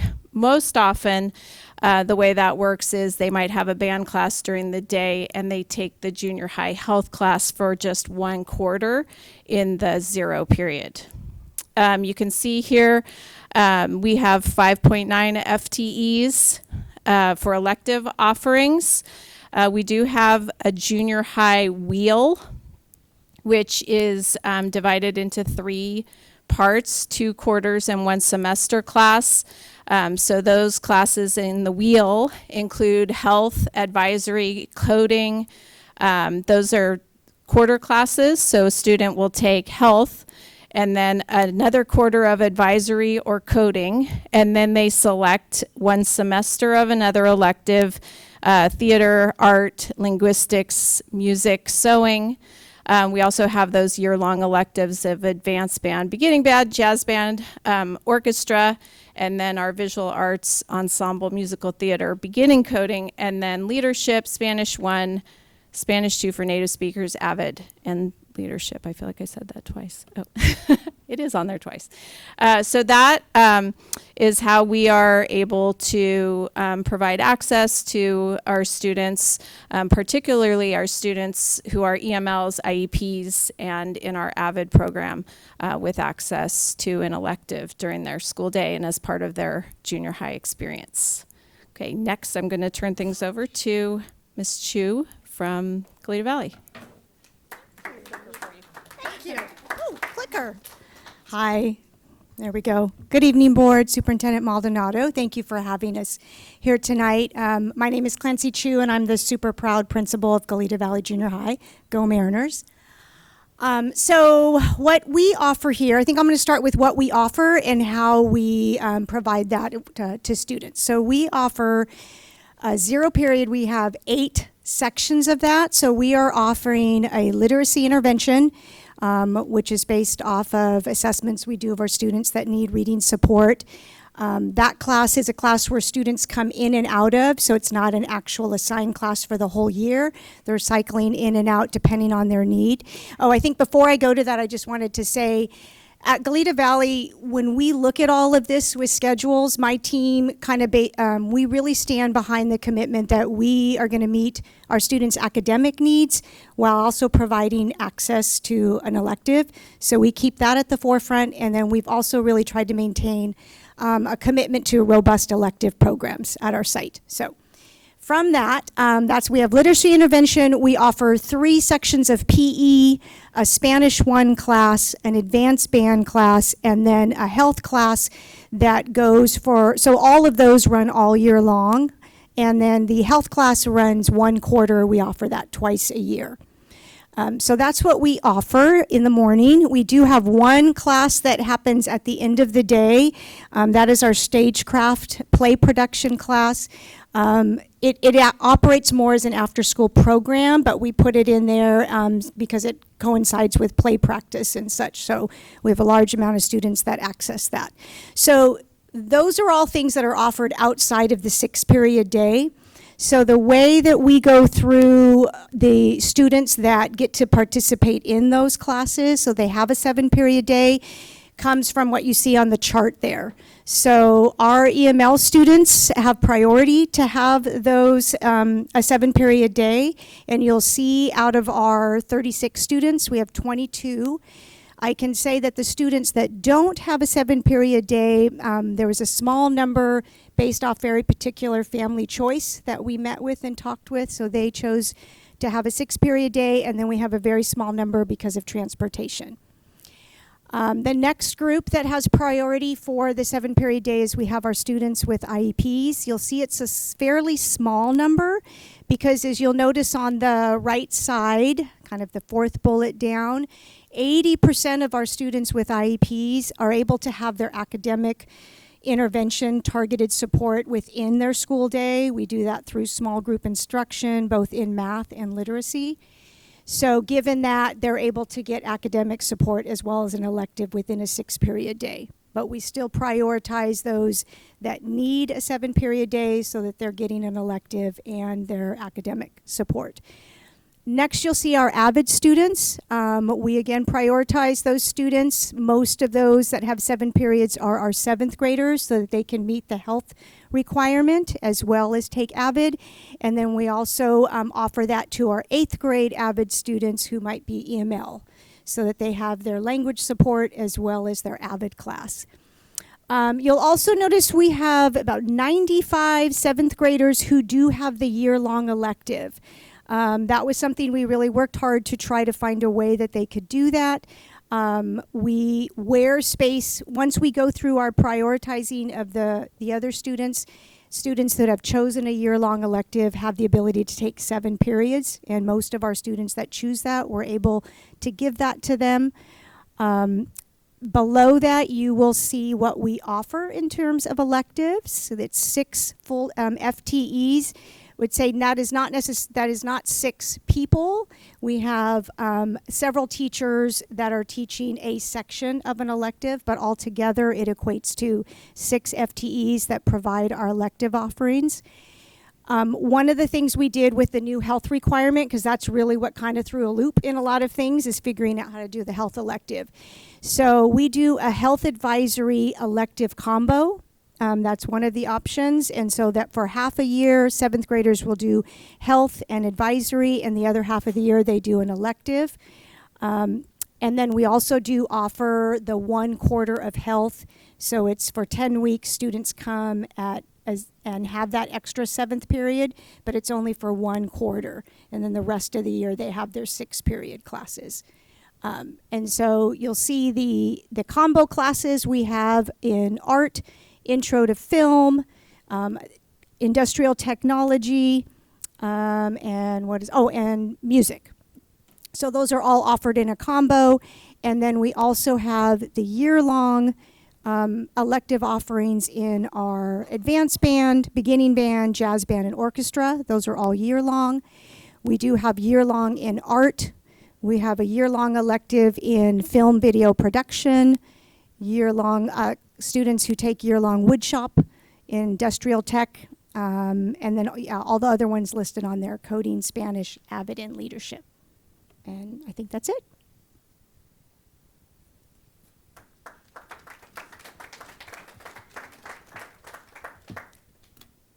So I want to thank our junior high principals for coming up and sharing with us this evening a little bit more about how they go about their master schedules and trying to provide options for students.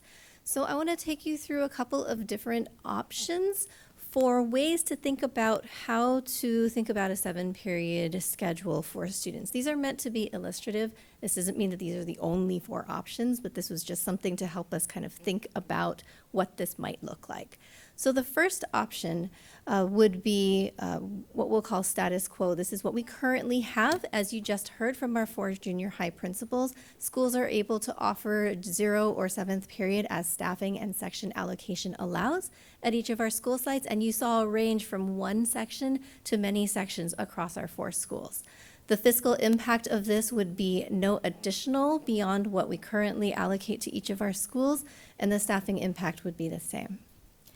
If we were to go with option 2, that would be with the understanding and the belief that all students at all of our junior highs should get at least 1 elective, not including their ALD or support classes, dual immersion, language, or AVID. So if we were to exclude those and say that every student were to get at least one elective, the band, art, etc., then there would be a fiscal impact, approximately $250,000 per year across the 4 schools, and then a staffing impact of, we think, maybe around 2 FTEs.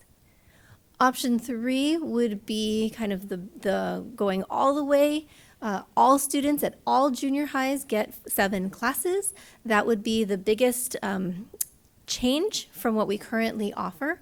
And we think the estimation is about $1.58 million a year in order to do that, and an impact of an additional 13 FTEs. And then option 4 would be some smaller version of that to just get us started and test it out. So this might be all students at a select junior high or maybe 2 junior highs get 7 classes. So depending on which school if we wanted to go with 1 school as a pilot or 2 schools as a pilot, et cetera, that number would change as what the additional fiscal impact would be. For 1 school, the additional fiscal impact would be about $500,000 per year, and then an additional impact of 4 FTEs, and then depending on what we would want to pilot, if it's 1 school or 2 schools, then you would just multiply by that. Again, these are just estimates for illustrative purposes, but we wanted to give just an idea of what that might look like.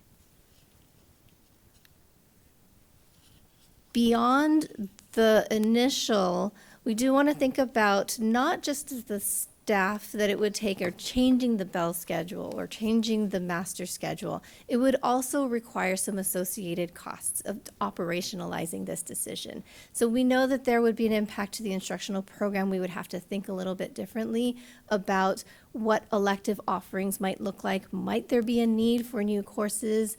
Might there be a need for additional instructional materials? Of course, with all of these, anytime we are looking at expanding the offerings of our schools in terms of the courses that they're offering, we would want to make sure that we are thinking about what the needs are and the student population.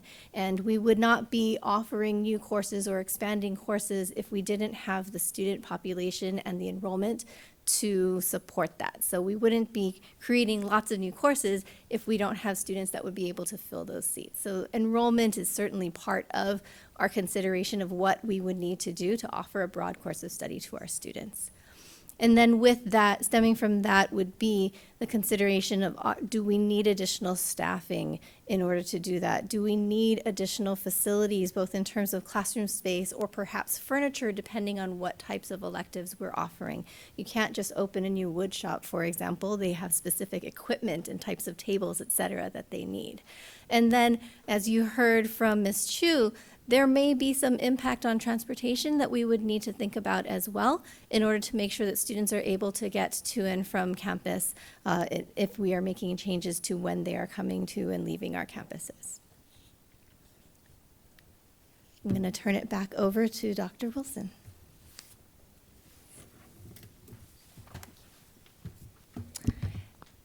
So as we prepare for the board discussion, this is a summary of the criteria that we recommend be considered when evaluating the different options. So first is student impact. Will the option ensure that the needs of our most vulnerable students are met? Second, justice. Will the option create a system for providing enrichment as well as intervention supports for all the students who are in need? 3 is staff sustainability. Can we enact the schedule with appropriate staffing based on credentialing needs for content areas as well as elective offerings? 4th is fiscal reality, and what budget reductions will need to occur to pay for the option, and how will we maintain that funding for them? And lastly, and most important, student outcomes, and how will the schedule impact our student outcomes and accelerate growth for those in need? As a district staff, we recognize there will be, after the board discussion, a need for follow-up and next steps. And we know that we will need to refine options potentially based on board guidance, as well as return to the board with additional information as requested.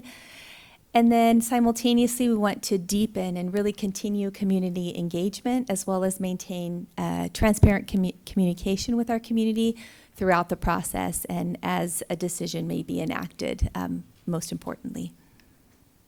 So with that, I'd like to conclude our presentation and open the discussion up for the board. I believe we have public comments first. Do we want to do a break or?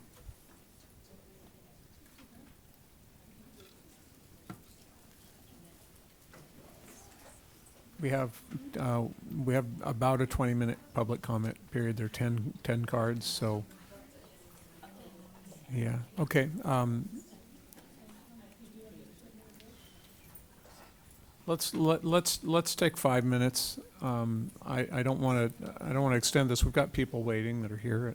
Oh, and there's another one. That brings us to 10. That's fine. Let's do a 5-minute break. Yep.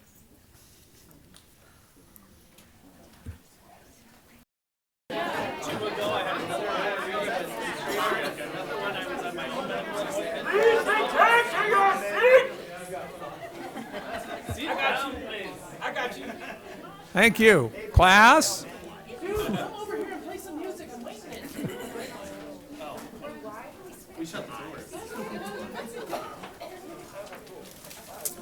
Well, thank you for indulging a brief break. We're gonna have an opportunity. I'd like to have the presenters all kind of stay up in the front because I think what we're gonna do, I know there are some of us that have questions of multiple presenters.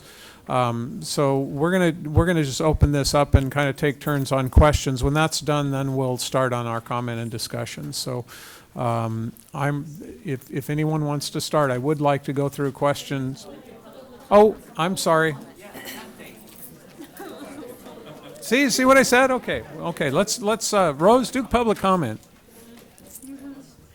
Okay, DJ Rose. We're going to give 2 minutes on each one. We have 10 cards, and I'll keep the 20-minute clock going as well, but please do your best to keep within the 2 minutes. Okay, so we have Nicole Barr, followed by York Shingle, followed by Hallie Silva. Okay. Ooh. All right. It is on. Okay. You also have given me too much power. Thank you. I won't touch it. So hi, I'm here as a mom. You know me as a teacher. A lot of you in this room know me as a teacher, but I am here as the mom of 2 incredible girls that go to Monroe Elementary. I recognize that you all are very powerful.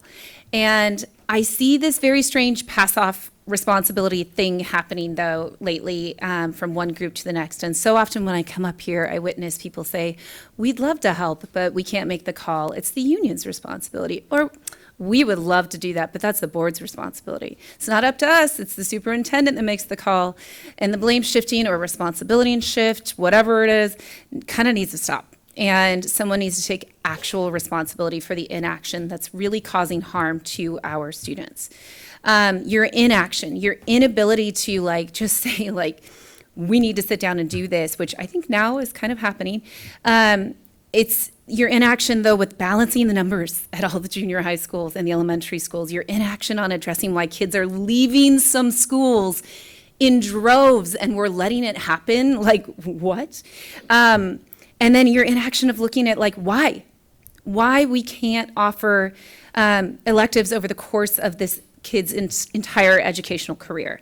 I've asked my students, I've asked elementary kids what they want, and they're most looking forward to their electives. But when I asked when they could take their electives, my AVID students, my EML students have all said to me, my kids' friends have all said to me that they can't take them without doing it outside of the regular day. So what I'm here to say is, we're all complicit. We all kind of suffer from wanting to be lazy and wanting this stuff to just pass by, but we can't do this anymore. My kid's going into junior high next year, and I'm super proud of her, and I'm excited, but we have to do a 7th period because that's what people do, but not every family has the ability to do that, and it's not fair. So please make it fair to our most vulnerable kids, our kids who do double math, AVID, English learners, and looking at those numbers, it should be so clear that we're underserving the kids that need us the most. And I just, please revisit this. Please revisit this and actually give them the attention they deserve. Thank you. Thank you. Read the next three. York Shing, okay. And then I'm just going to say the next three are Hallie Silva, Stephen Hughes, and followed by Rich Lashua. Good evening, York Shingle, President, SBTA. So you have relegated educators and community members to public comment in this discussion. You invited principals to speak during your agenda item, but not us. You are specifically eliminating important stakeholders from this conversation by holding it in this form. That's not how community work should happen. So let's talk about this presentation that excluded folks. It also excluded data. I'm wondering what attendance and enrollment data looks like for the 0 and 7th period classes. How many folks started in those classes? How many folks finished them at the end of the year? Additionally, what are the demographics of those classes? And do they reflect the school population demographics? Specifically, racial breakdown, number of students with IEPs, and socioeconomic status of students in 0 and 7th period. Because if the class data doesn't reflect the data of the school population, then you've got an equity issue. It's really easy to put up a slide to talk about equity and social justice, but the slide doesn't do the actual work of it and make it happen. To reiterate, all 69 multilingual learners at La Cumbre do not get an elective. 58 out of 62 at Santa Barbara Junior High do not get an elective. At Goleta Valley, 14 don't get an elective. At La Colina, a third of them don't get an elective. Yes, that's only 3 students, but that is still a problem. 7th graders only get a year-long elective at GV, La Colina, and Santa Barbara Junior High if they take a 7-period day. At any site, it should not be on a student or family's ability to get them there early or let them stay late. It should be our system that is taking care of these kids and providing the opportunity. This shouldn't solve a problem for a few students. This shouldn't solve a problem for many students. This needs to be a solution for all students. Thank you. Thank you. So Hallie Silva, Stephen Hughes, Rich Lashua, and Brianna Serrato. Hi, my name is Haley Silva. I just want to correct that. Happens all the time. Sorry It's okay. about that. It's all good. I'm a teacher at La Colina. I am deeply in favor of the 7th period day. And until this year, I was under the assumption that it was something the district was interested as well. I have served on the district's art steering committee since it started, and we've always considered the 7-period day in junior high as a way to be able to give students access to the arts, and also another enrichment support or language elective. For the district to shoot down even talking about it in a way that gives access to all schools feels like a step backwards in the work that we've done on the steering committee. And the motto for the longest time when I got hired was every child, every chance, every day.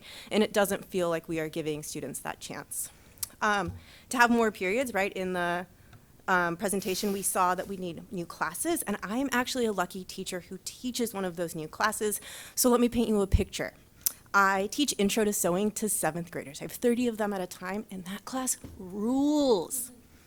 Here are some things that my students have said to me, to my face, who are learning how to sew for the first time ever in a large group. They've told me it is the best part of my day. It is the reason I want to come to school. I'm learning something that I'll actually be able to use in my life. Now, I'm not trying to toot my own horn, but like for real is toot toot, right? It feels pretty good when students are saying this about the class that I've been trying to get on the schedule for 3 years. So I know that new class offerings take time because I have done it. I know that they take effort because I have worked so many outside my contract hours to make this happen. I know that they come with a cost. I am on the art steering committee. I am on the team that helps with Prop 28 across the arts team in the district. I know the money.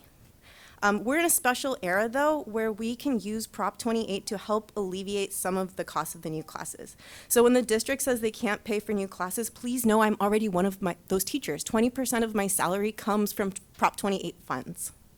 The district saves money on my existing salary, right? I just want to say teachers desperately wanted to be at the table, right? We really want to be invited to these presentations to tell the board and community members about the work that we are already doing in this area. Thank you. Thank you.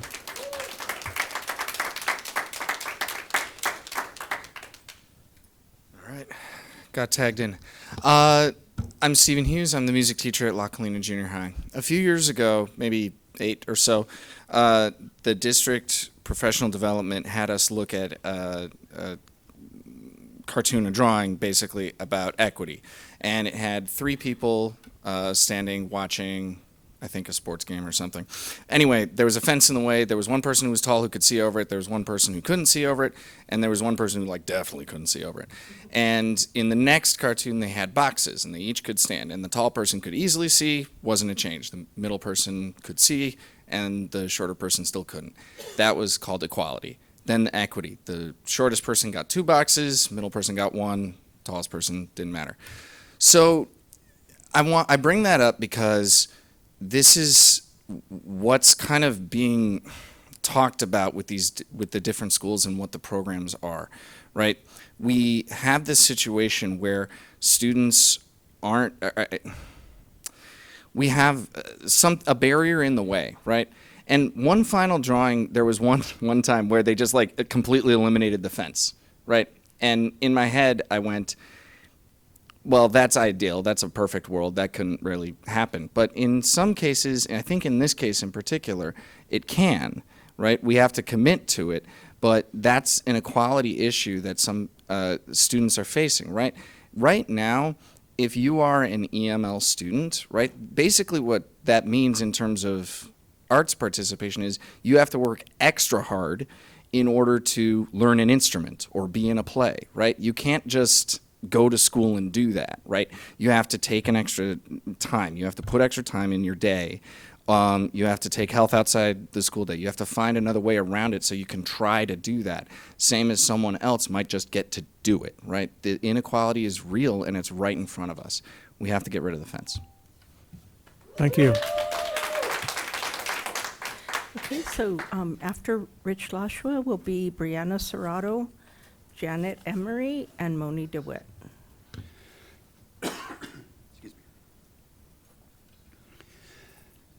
The district's claim of this is about student schedules and not teachers' working conditions is misleading. The only way to add a 7th period without renegotiating the contract would involve classes of about 38 minutes each, and all sides agreed that's too short for a class period. The district knew exactly the request that was being made when the union asked to bargain and chose to pretend there was nothing they could do at the moment. The good news is, I've spoken to multiple board members in private who support the 7-period day. I've talked with district admin who praised the decision. The teachers union is on board. How many other teachers unions in California are trying to have a longer day right now? Kids protested in support. So have parents and community members. All sides of this discussion say that they want this. So far as it depends on you in your responsibilities toward our problem solving, please know that you are not alone in efforts to do the right thing. Honor the requests of the community you serve. When I say, let's go change the world, it's not a cute sign-off. It's a call to action and to do your job faithfully to those you are serving, from the superintendent all the way to the TK music teacher. 3 years ago, I naively walked in here hoping to solve this problem before my son hit 7th grade. He's going into high school this fall. How many other kids have missed out on opportunities for the past 19 years and counting? So let's go change the world.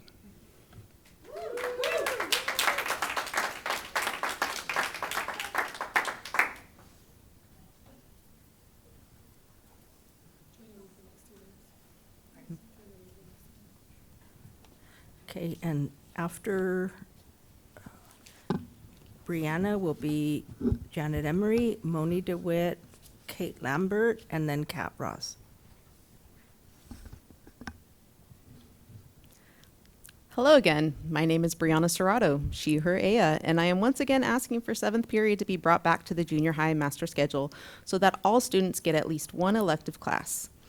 The students that have to take remedial ELA do not get to have an elective, something that some have voiced as feeling like a punishment. This is a major equity issue as it primarily affects EML and SPED students. As a former La Colina student, I still remember how upset I was with my mom that she was requiring my one elective option for 7th grade to be Spanish, since at that time it was mandatory for 7th graders to have one semester of health and one semester of industrial technology with one elective, whereas 8th graders had 2 elective options. Ironically, my daughter was disappointed when she learned that she had to choose between prioritizing art, woodshop, or taking Spanish. I understand the concern about the cost of adding a 7th period for all students at all 4 junior highs when looking at budget cuts. However, as you can see from the data, engagement is only 27 to 36% across all 4 sites. Low enrollment continues to be an issue for the district, and I'm curious if there's a trend of families leaving the district or not entering the district for incoming 7th graders. We heard from countless public speakers last year that continued cuts to music and the arts were driving factors for them to send their students options outside of the district. Students are going from having art, STEAM, and music weekly in the elementary level to being lucky to have even one of those in their junior high career. Admittedly, I had looked into alternative junior highs for my daughter since she thrived with art and music specials in elementary school, and I was concerned how she would do with only one elective option, but it wasn't financially feasible for us. Thankfully, she had woodshop with Mr. Abel right over there, her first semester and in first period, which was a huge motivator for her to get to school on time and really started off her junior high experience on a positive note. Looking at the stats, it is interesting to see that the 2 schools that have above average numbers for ELA and math on the state dashboard have roughly double the amount of elective FTEs and 7-period options compared to the 2 that have much lower scores. Piggybacking on York Shingle's comment, how is attendance for the 0-period EML students this year without the transportation services that were provided previously but was cut with last year's budget compared to prior years? Can Prop 28 funds be used to cover offering 7th period art class options, as this is something that is a new offering? And may I suggest at the bare minimum to offer optional 7th period electives at La Cumbra, as there is currently only one offering of musical theater compared to the other schools, which have different 0 and 7th period offerings. Depending on how much interest there is from students for this option, perhaps the unused funds for the legal services agreement Your extension time's up, with and we Griffith and wanna Thornburg give being the other- discussed later tonight could be used to cover this cost. And as an aside, it's interesting to see that the school that has the largest student population and By has not the highest respecting the request of time limit, intra-district you're limiting the district times of other transfers people that need only to has speak. a couple EMLs. So is that being considered when you're doing the intra-district transfers? Thanks.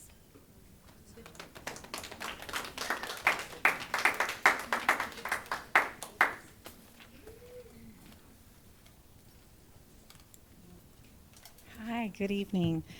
My name is Janet Munoz Emery. I'm standing here with my daughter Jenna, a current junior at Santa Barbara High Is the School. mic on?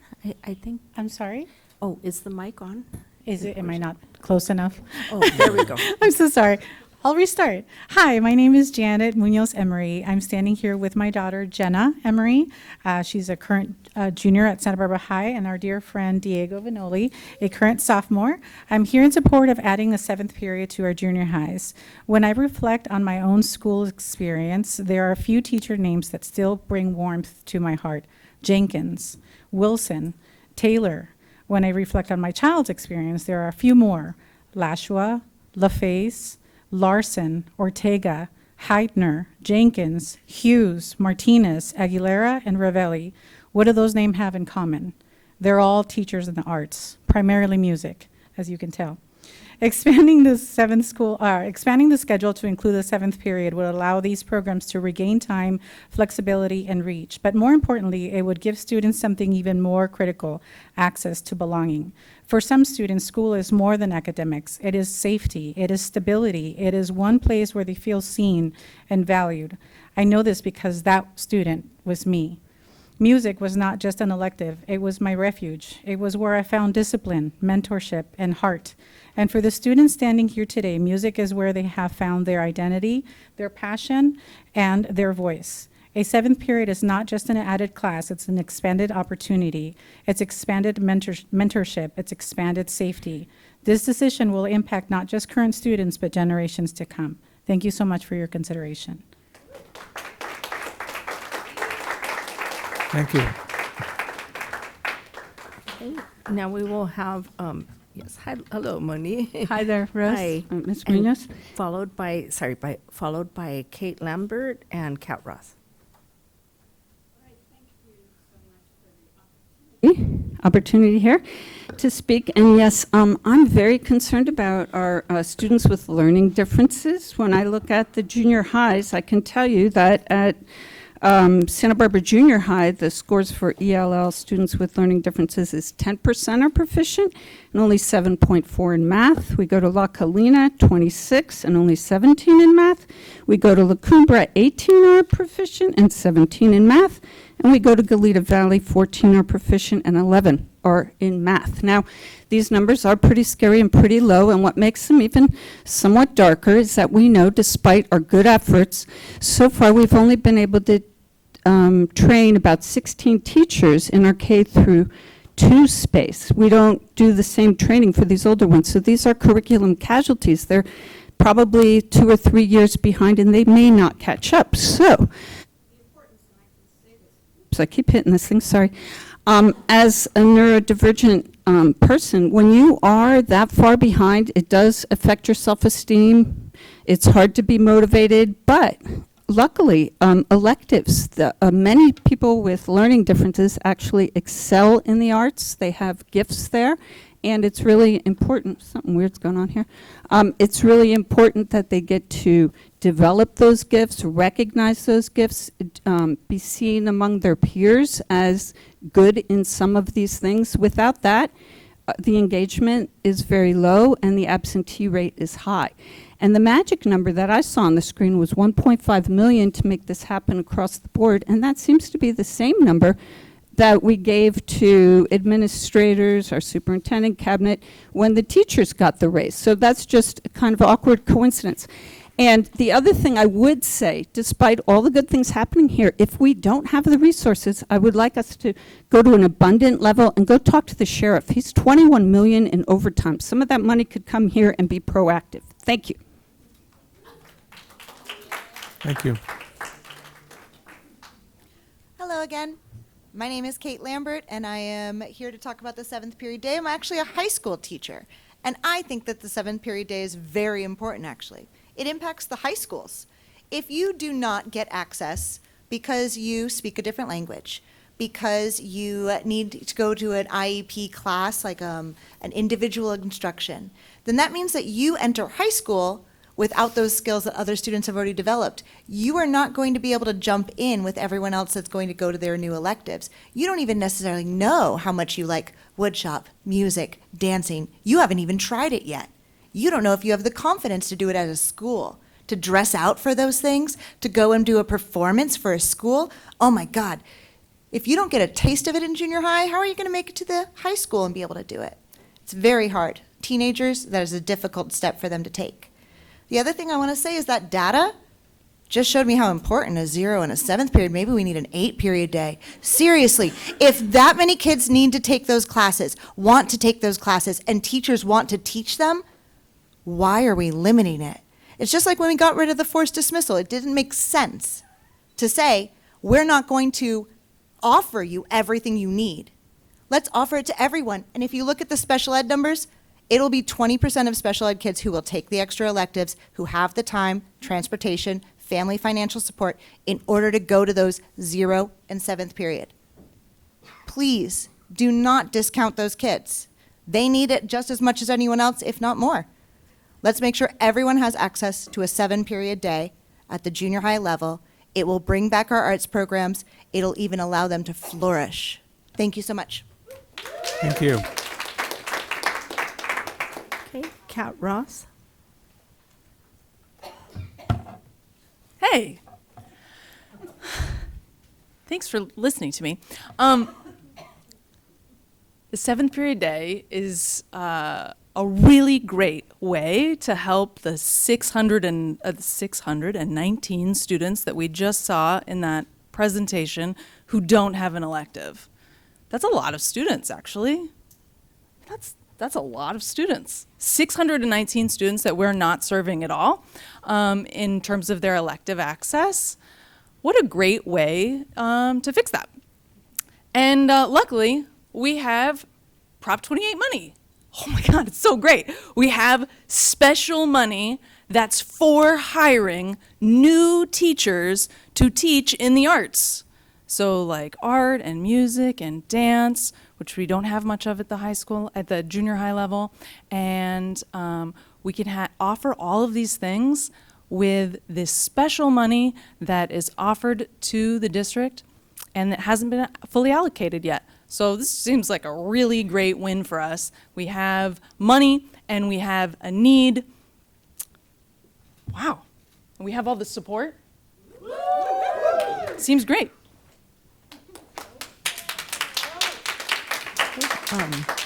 That concludes public comment.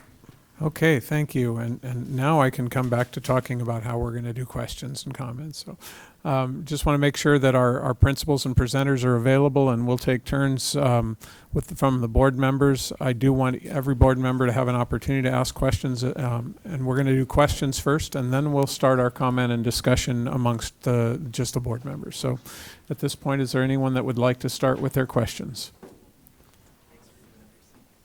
Okay, Dr. Beal. Okay, I have several questions. So I would like to start with Principal Brock from La Cumbre. And so Yes. my questions may be similar for everybody. My first question is pretty simple. What time does your zero period start? We currently don't offer a zero period. Okay, Mhm. okay, so that answers that question. Do you see any downside to offering 7 periods? No. Okay, that answers that question. I'm going to go back. Sorry, I'm scrolling through my questions. Let's see. Seem to have misplaced some. Oh, here it is. I found my questions. Well, those are all my questions for you. Okay, great. Okay. My next, does anybody have any questions for Principal Baraka? We just thought we didn't really want to keep bringing people up. I know, I'm sorry. You can become an IB school without a 7-period day. Well, I think it was mentioned that, yeah. Okay, so my next set of questions are for Principal DuPont. By the way, thank you for all the data you presented. These were great presentations. Now, do you have a zero period? We do. What time does that start? Starts at 8 o'clock in the morning. Okay, that's good to know. When I look at your data, it seems like, as has been mentioned, the students who have the EML students, the IEP students, in your situation, DLI students, AVID students have limited access to electives. Is that correct? Do I understand that from your presentation? For definitely our EML students and the students with IEPs that are required to take a specific class, they are, like I said, they essentially, if you're a 7th grade student, you're required to take 7 classes within a 6-period day. So that does present challenges. Okay. Question, I don't actually have another question for you, but thank you. Does anybody else have a question for Principal DuPont? Yes, I do. Yes, I'm sorry. What did you say was required? The students in which grade need to take it? For 7th grade. So what it is, it's that 9-week health class that really, as Ms. Chu noted, that really did cause us all to have to get very creative because the school year is 36 weeks long and not 9 weeks long. So that way, at Santa Barbara Junior High School, our 7th grade students, similar to at GV, they take a 9-week health class. Then they take a 9-week AVID advisory class that satisfies 1 semester, and then they get a semester of an elective, and that's for our non-categorical students. So those would be for the students that are not EML, do not have an IEP that requires them to take a special class, and AVID and DLI students. Okay, and is that class offered in 0 period? Yes, so those students are pretty much required to take a 0-period class. Okay. And then how about, my other question was along the lines of, what we're experiencing right now in terms of ICE. Are there any, have there been concerns brought up about early morning, transportation to and from school or walking to and from school due to ICE?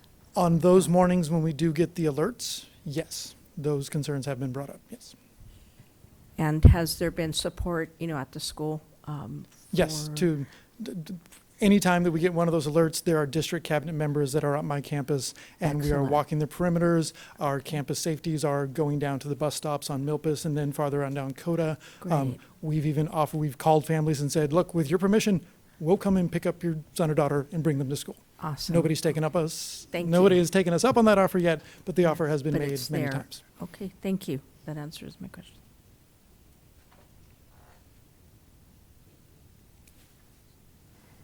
Okay, now, next is Principal Foster. Thank you for being here in the presentation. I notice when I look at your data, you have this elective wheel and a lot of offerings. I should start with my first question. What time does your zero period start? Sorry to change. 7:55. 7:55.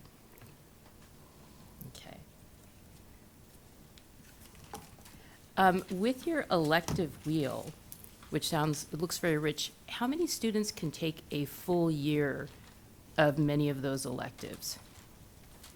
The elective wheel is for 7th graders, so most of the 7th graders that we have at La Colina are enrolled in that elective wheel where they have 3 courses, the health, advisory, or coding for 1 quarter each, and then they get to choose 1 semester class. So that would be the great majority of the 7th graders. We do have 7th graders if they are in like beginning band, advanced band, outburst, which is our ensemble class. If they're in a year-long elective class like that, they usually end up taking like maybe a 0 period PE or another class like that, and then they get 2 electives. Okay, so correct me if I'm wrong, if a student wants to take some extras or a year-long elective, then they may have to do a 0 to 7th period in order to accommodate that. We do have some of our students who take multiple band classes, or they might take a 0 period PE. Like an AVID student, for example, could take AVID, Spanish 2 for native speakers, and then they would take PE in the 0 period. Okay. Do you see a downside to having a 7-period day? No. Okay, thank you. Okay, Principal Merritt Chu. Oh, were there other questions? Sorry. I seem to be the only person that wanted to ask all these. Okay. Principal Merritt Chu. Oh, I have a question. Oh. Yeah, sorry. I'm Sorry. trying to think, question, comment, categories. I guess for starters, my question would be, similar. Have there been any concerns regarding, family transporting and ICE alerts and so forth? I should say family transporting or walking. Specifically related to ICE, In- or in- just transportation thinking in more general? the early morning. Yeah, Primarily we get the alerts early in the morning. I think it is important to note for La Colina and also for Goleta Valley, we have a large number of our students who travel to school on the MTD booster buses. And the transportation there, we link up with our partner high school. So La Colina and San Marcos are on the same bus route. They have to do a round of each school, and the same for Goleta Valley and Dos Pueblos. So that is kind of restricted. Well, not kind of. It's very restrictive actually in when our school can start and end. We have not had a lot of early morning concerns specific to ICE. When we have received the alerts, similarly, we've had our staff out because of the way that the bus drops off at the bottom of the driveway, and it's pretty far from the actual campus. We have had our campus security down there just to monitor that bus stop and the coming and going, just because we figure it could take longer to get down there. So that's something we've done just to be proactive.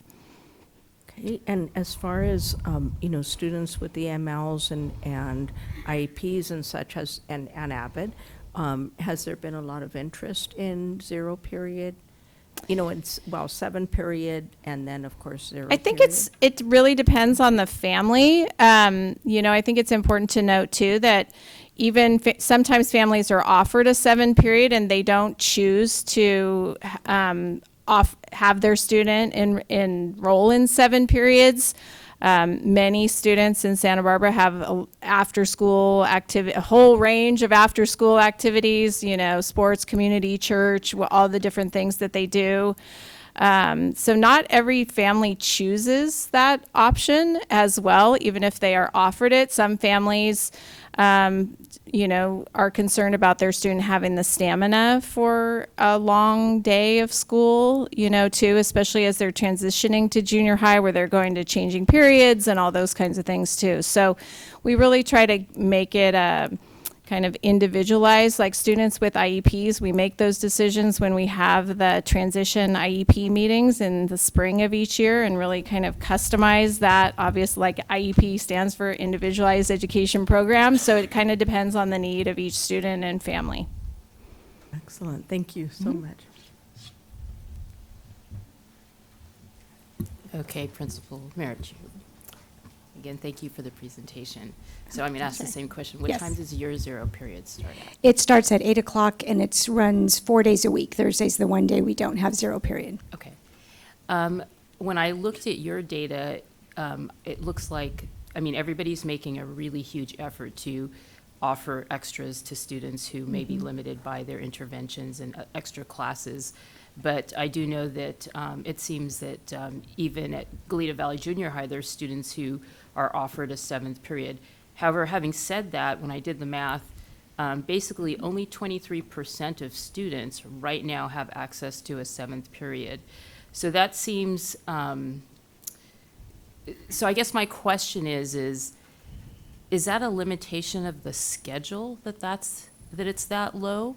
I'm hearing from Principal Foster that maybe some people don't choose Right. 7th periods, but 23% of people taking a 7th period seems really low.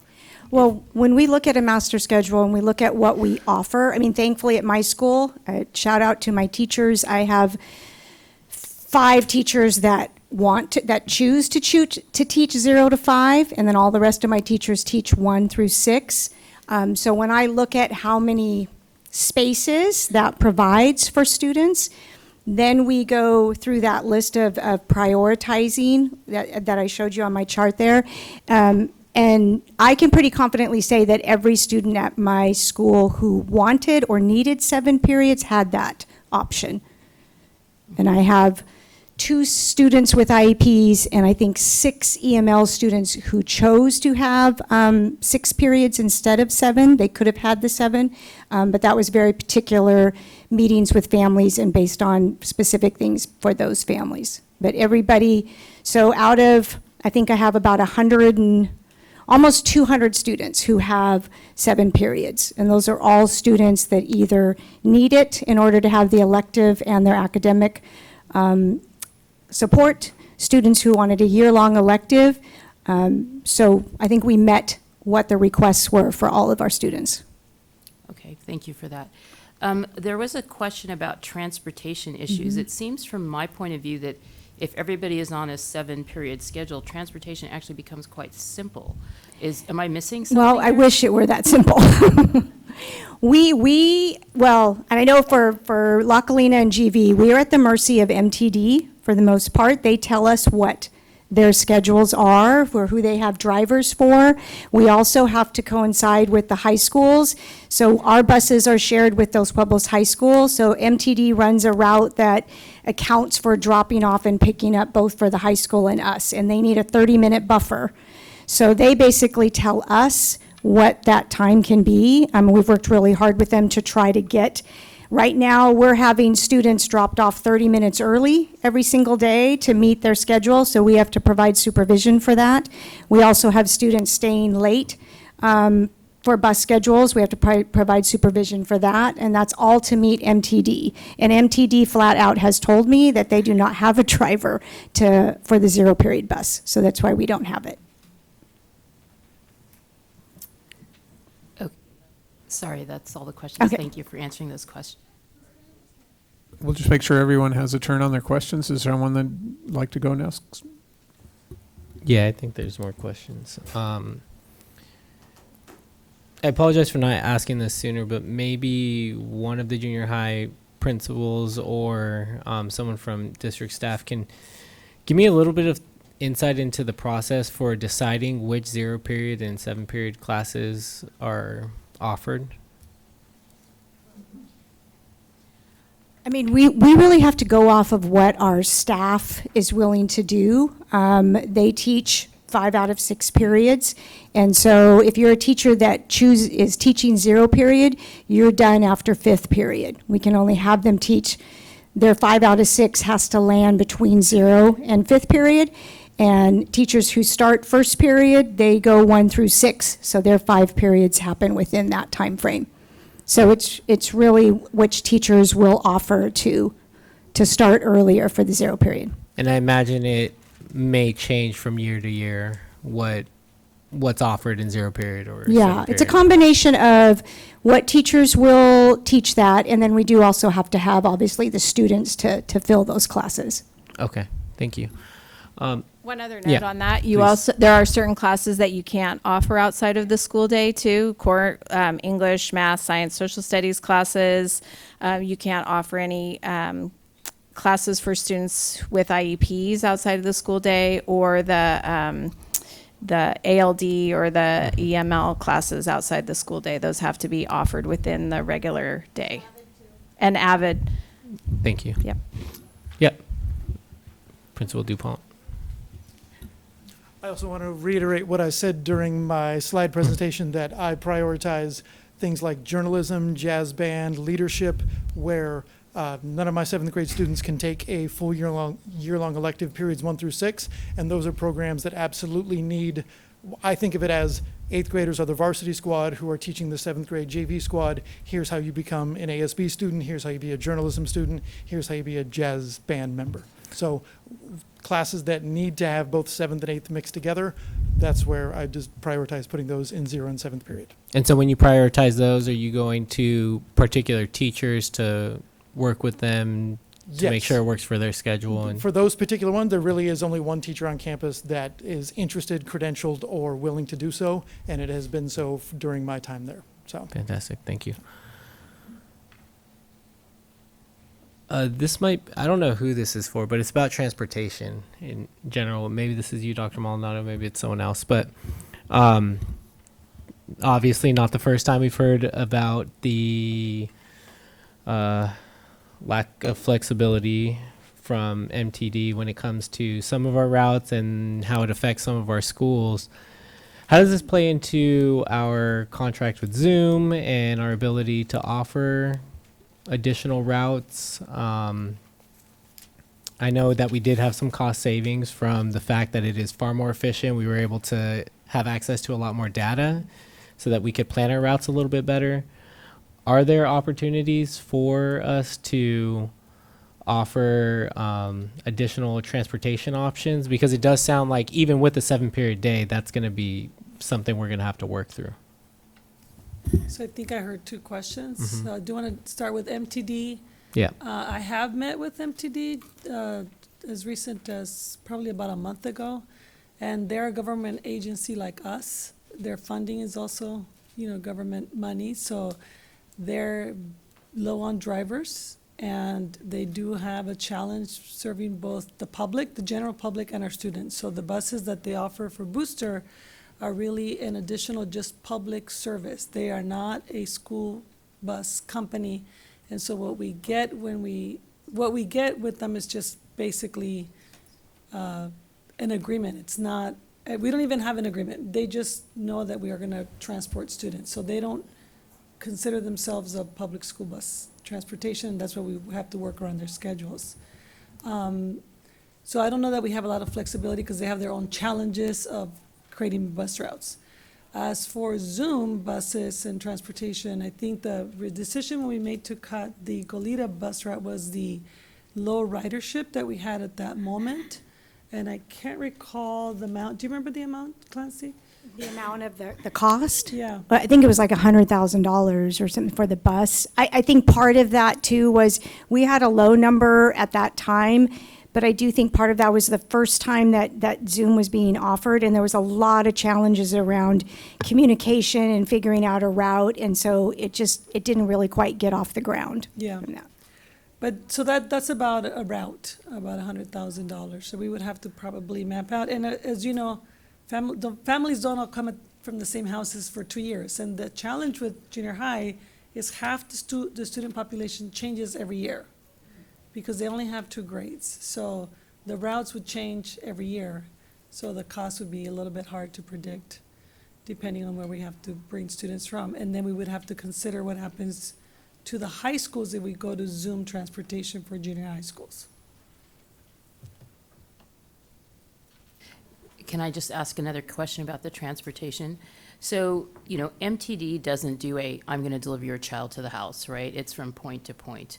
And these are secondary students. So how much are we paying, well, you probably don't know the answer to this question. How much are we potentially paying MTD to do these point-to-point routes? I guess maybe the question is can Zoom do it for us more economically and give us more flexibility? Because these aren't delivering students to a house, it's a point-to-point transportation. So the district does offer bus passes to some students, not all.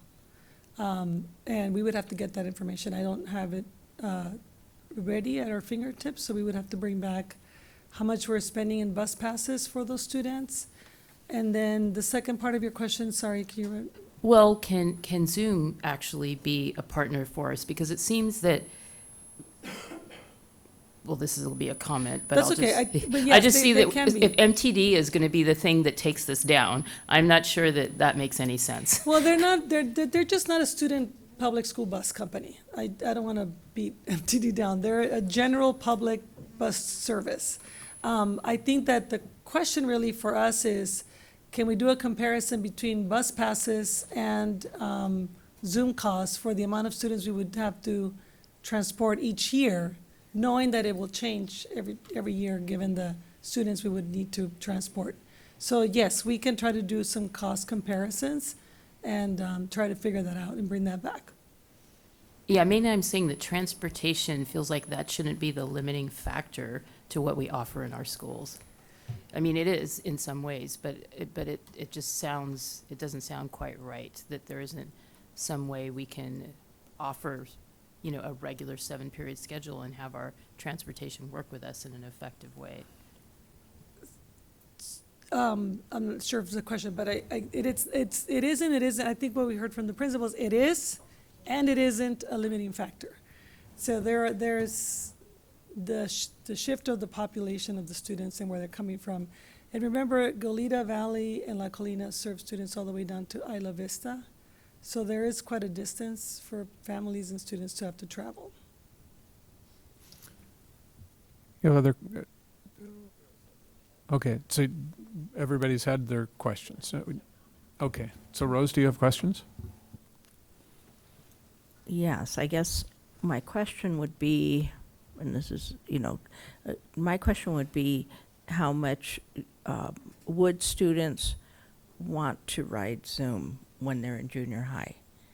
The perception. I'm just saying because having had, my daughters went to GV and they thought it was cool to go on on MTD, right, and do their own thing and so forth. And I would just kind of be cautious, and you folks know better right now than I would know. And of course, Carlos might help us out here, possibly. Is that would we be setting up, looking into something that students might not be receptive to? Just throwing it out there. Carlos, did you have questions? Yeah, I did have one question, and that's something I can look into, and definitely ask some people about. My question was,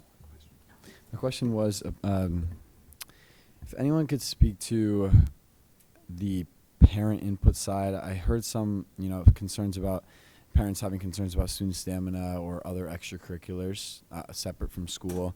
But I was wondering if there, in requiring an extra class, I was wondering if there's been any other like large gatherings of parent data and what the consensus has been there.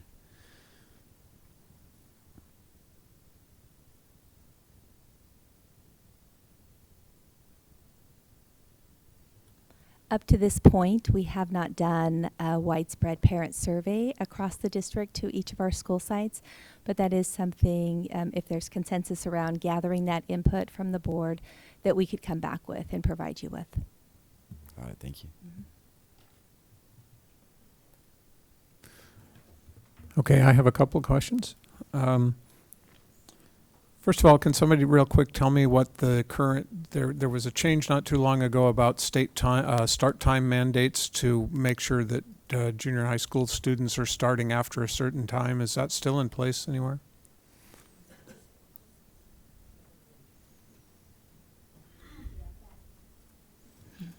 That mandate for start time was for high school and not for junior high. Okay, thank you. That's good. And then maybe just any principal that could answer this question. Can you do a general comparison in terms of the class sizes of those programs that are outside the school day versus inside the school day? Do they tend to be larger or smaller classes or enrollment, or kind of equivalent?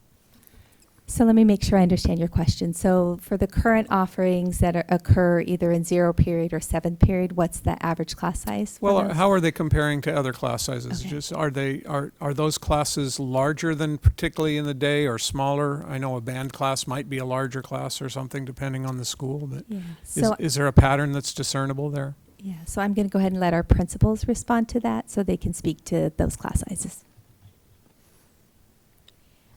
So because there are classes like PE and the electives, so PE classes can run larger. So I know most of our PE classes are running about 35 students, and that's true across the day as well. So my 0 period classes, our PE classes run about comparable. Advanced band, same thing, runs comparable to, actually larger than some of the other music classes that we're still building, but so that's like a 30 plus usually classroom. Our Spanish 1 class, we offer it for all 7th graders as another way to meet their requirements, and that's a full class as well in 0 period. Is the Spanish 1 class offered out inside the school day too, or Yeah, just it's outside? also offered in the school day, but it's one of for 7th graders, having it 0 period is a great way to meet all the requirements. Yeah, thank So you. we offer that.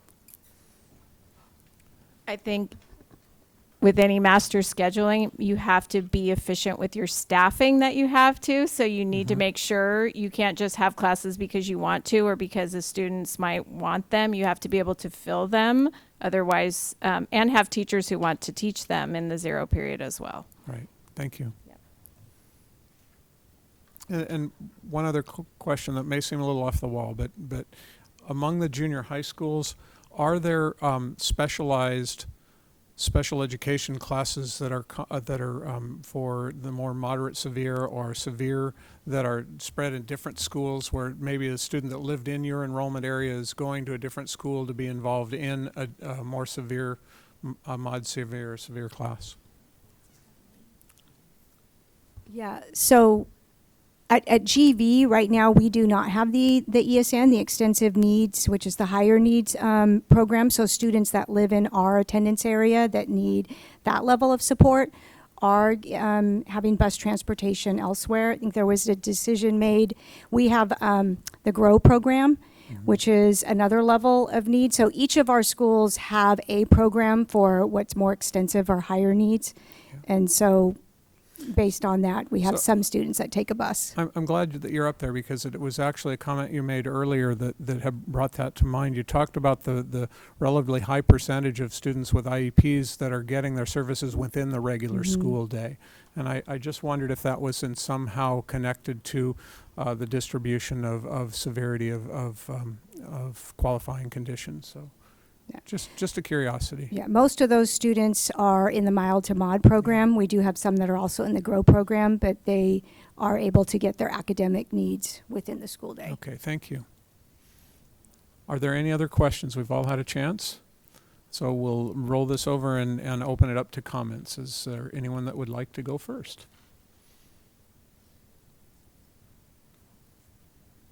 Celeste Caffrey. So for me, the seventh period is a no-brainer. I think we should 100% do it. So if I look at the $1.58 million cost, that's 0.63% of our budget, and like our budget's $250 million. So basically, the way I think about it is that as a district, we need to be investing in our kids as close to the classroom as possible, right? We all know, like, there's so much research that what is most important for kids is high quality teachers, time with high quality teachers. And also, I think we see our student engagement numbers and that our junior highs, are neglected and that we really need to invest in them. So I think it is a wonderful idea. And it seems to me like there's so much like a positive momentum here, and I just want to say thank you to everyone who wrote me, everyone who gave public comment, Mr. Lashua, who has spent 3 years and really kept this on top of mind. That's a lot of dedication. So I feel like this is totally possible. At the same time, we have structural deficit, so we need to be looking at trade-offs. So for me, I 100% support seventh period day. And I think we also need, the ask I would have the district come back with more information for us is how do we fund it, and how do we make sure that we are using our dollars as effectively as possible to support our kids. So I think that this is really important to invest in and will make a big difference in kids' lives every single day. I don't have to repeat it. You all heard everyone's public comment, and we've heard it from Mr. Lashua. Yes. So, and then all the research, I think, is sufficient to say, I think this is a phenomenal idea, and we should definitely do it. All right. Other comments?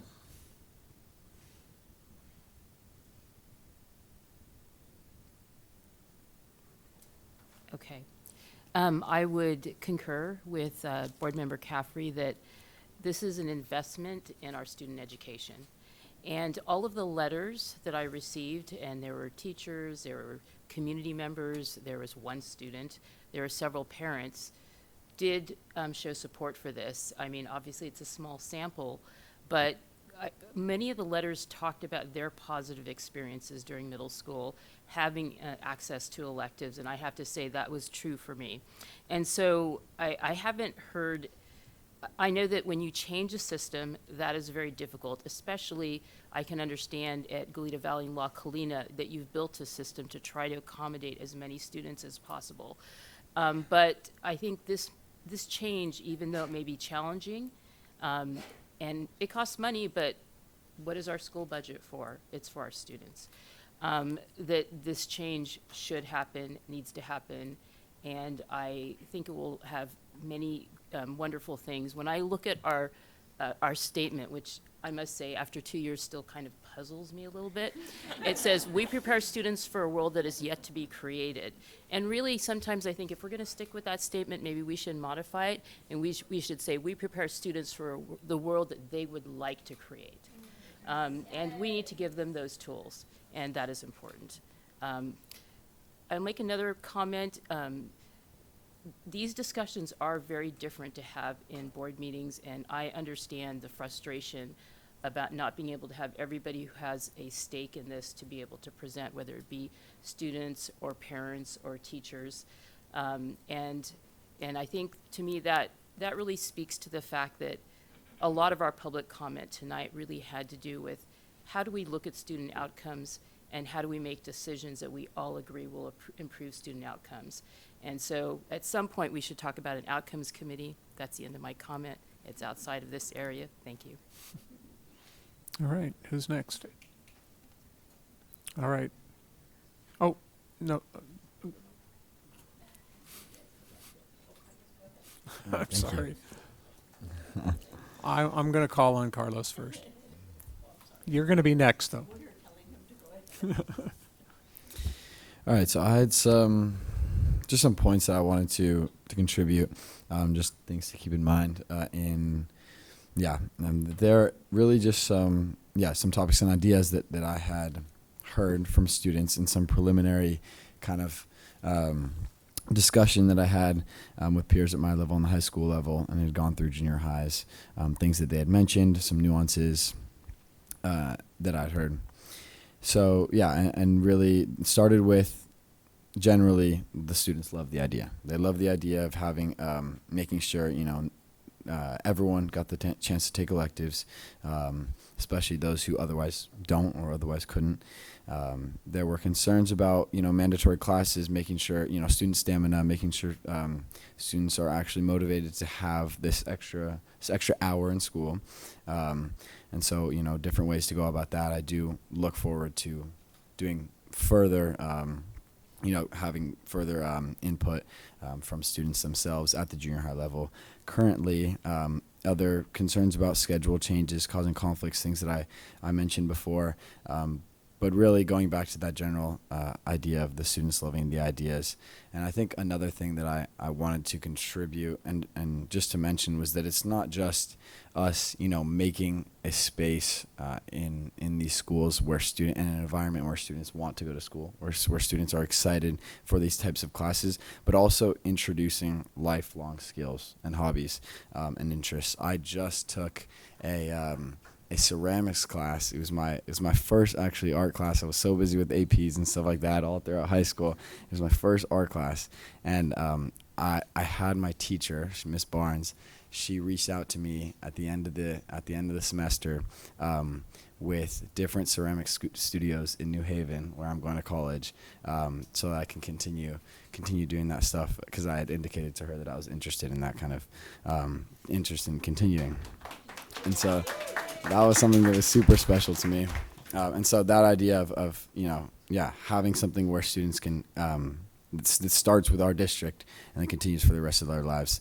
And the last thing I'll say is really just that location and, where a student resides and, different transportation barriers shouldn't be a reason that students can take different elective classes. And so that's the comment that I have from the input that I've gathered so far, and I really look forward to depending on how this goes tonight, looking into more student perspective.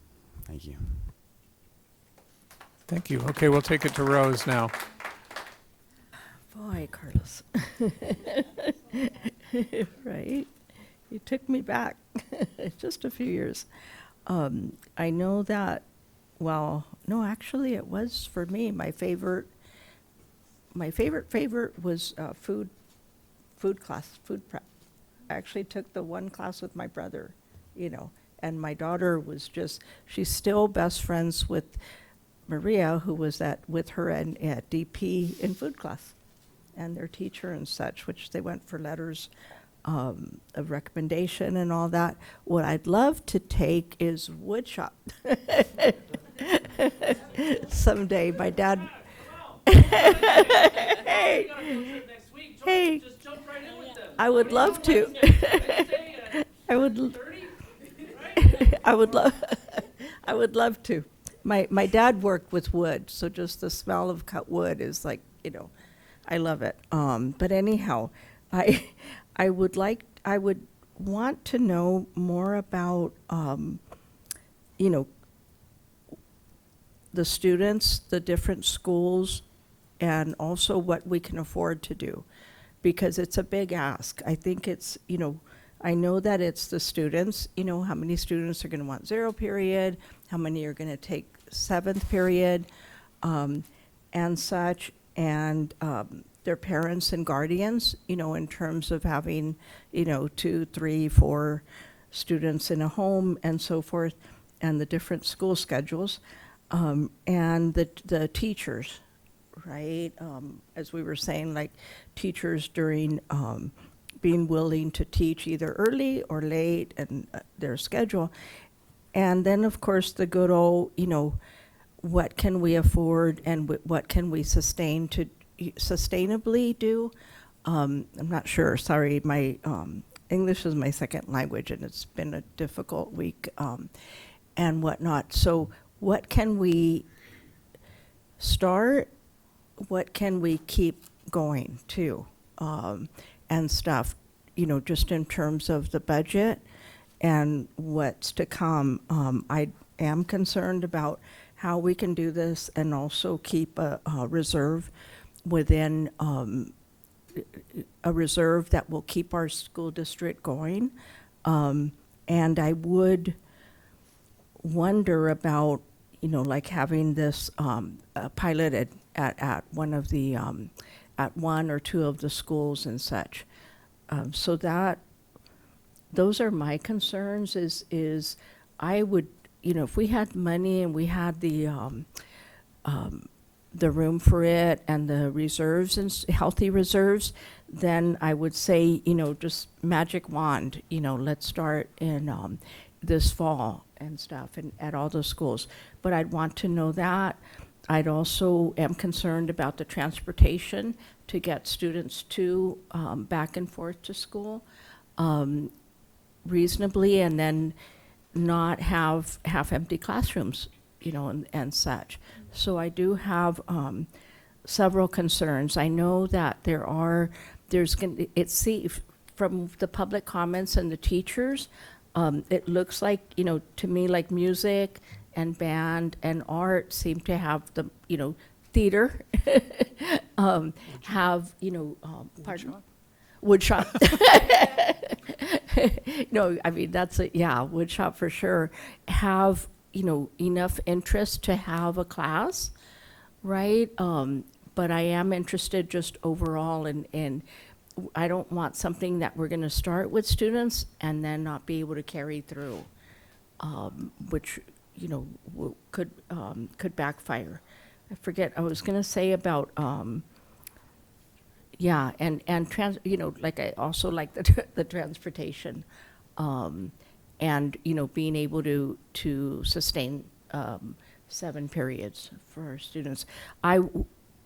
One thing is that, I appreciate everybody being here. I know you teach and have a long day and such.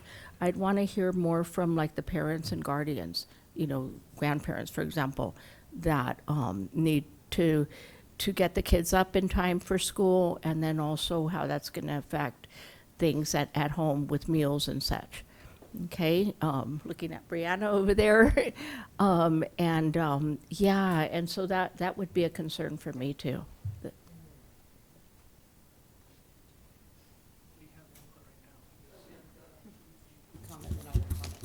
Okay. Okay.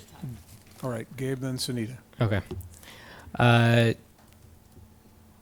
agree with my colleagues. I think that this has been a place where this is a position that this board has had for a very long time, and it has always been a matter of how we get here. Junior high, for much of my term on this board, has always been a tough nut to crack because it's a very pivotal time in our children's lives. It's also a period of time where it's a really tough place to find belonging. You're there for 2 years, and I commend our principals because you do such a great job of reaching those kids in those 2 years. But 2 years goes by so quickly. And as Dr. Maldonado pointed out, we are changing cohorts by 50% or around 50% each year. And that in itself is a challenge. Something like adding a 7th period is a way of adding more opportunities for that belonging and adding more opportunities to what Carlos spoke about in building lifelong skills in places that you wouldn't normally find yourself in, whether it's a ceramics class or a sewing class like we heard about earlier. Woodshop, like Ms. Munoz was talking about. These are really important opportunities for kids at a very interesting time in their life where they're trying to find themselves, they're figuring themselves out. Your body's changing, your relationships are changing, you're grappling with things that you hadn't grappled with before. I think it's also a point at which parents kind of step away a little bit and there's a little bit more freedom, and with it comes just kind of navigating some different challenges. I say all of that because I think that this is one part of a solution, but we still need to do a lot more in our junior high spaces. And it's something that I'm hoping that this board, and I do hear it in the district and having conversations with cabinet staff and site leadership, that is definitely top of mind. I do share the concern. We're in a structural deficit, so it is a matter of how do you implement it? How do you pay for it? What are the trade-offs? I hear my colleague, in comparison to the total budget of $250 million, absolutely it is what appears to be budget dust or a drop in the bucket, but that $250 million has been spoken for, and much of it is in salary and wages. And in this investment, it is this is an investment, but it's an investment that compounds over time. So each year it gets a little more expensive, but it also compounds in the other way too, where the investment itself compounds in student outcomes and opportunities for that belonging that I was speaking about. So it's not to say that that's a reason not to do it, but it is to say and be realistic about the fact that it is a challenge. And maybe this isn't something that we do in one fell swoop, right? We spent a lot of time talking about aligned leadership, and I know that our principals have gone through that. And maybe it starts with a small test of change. Maybe it starts in a couple of our junior highs and expanding beyond that. But I think the really outstanding question for me is, what are we as a board what decisions are we going to make to be able to afford an investment like this? And I think it's a worthwhile investment, and I will full stop. That's my position. I do want to hear, when this does come back, I do want to hear about what that full cost looks like. We saw a slide today that pointed out some additional costs outside of just FTE. It was furniture, it was space, it was additional staff, which I have questions about what are those additional staff? Is that certificated staff? Is that classified staff? Transportation could potentially be another wrinkle to this.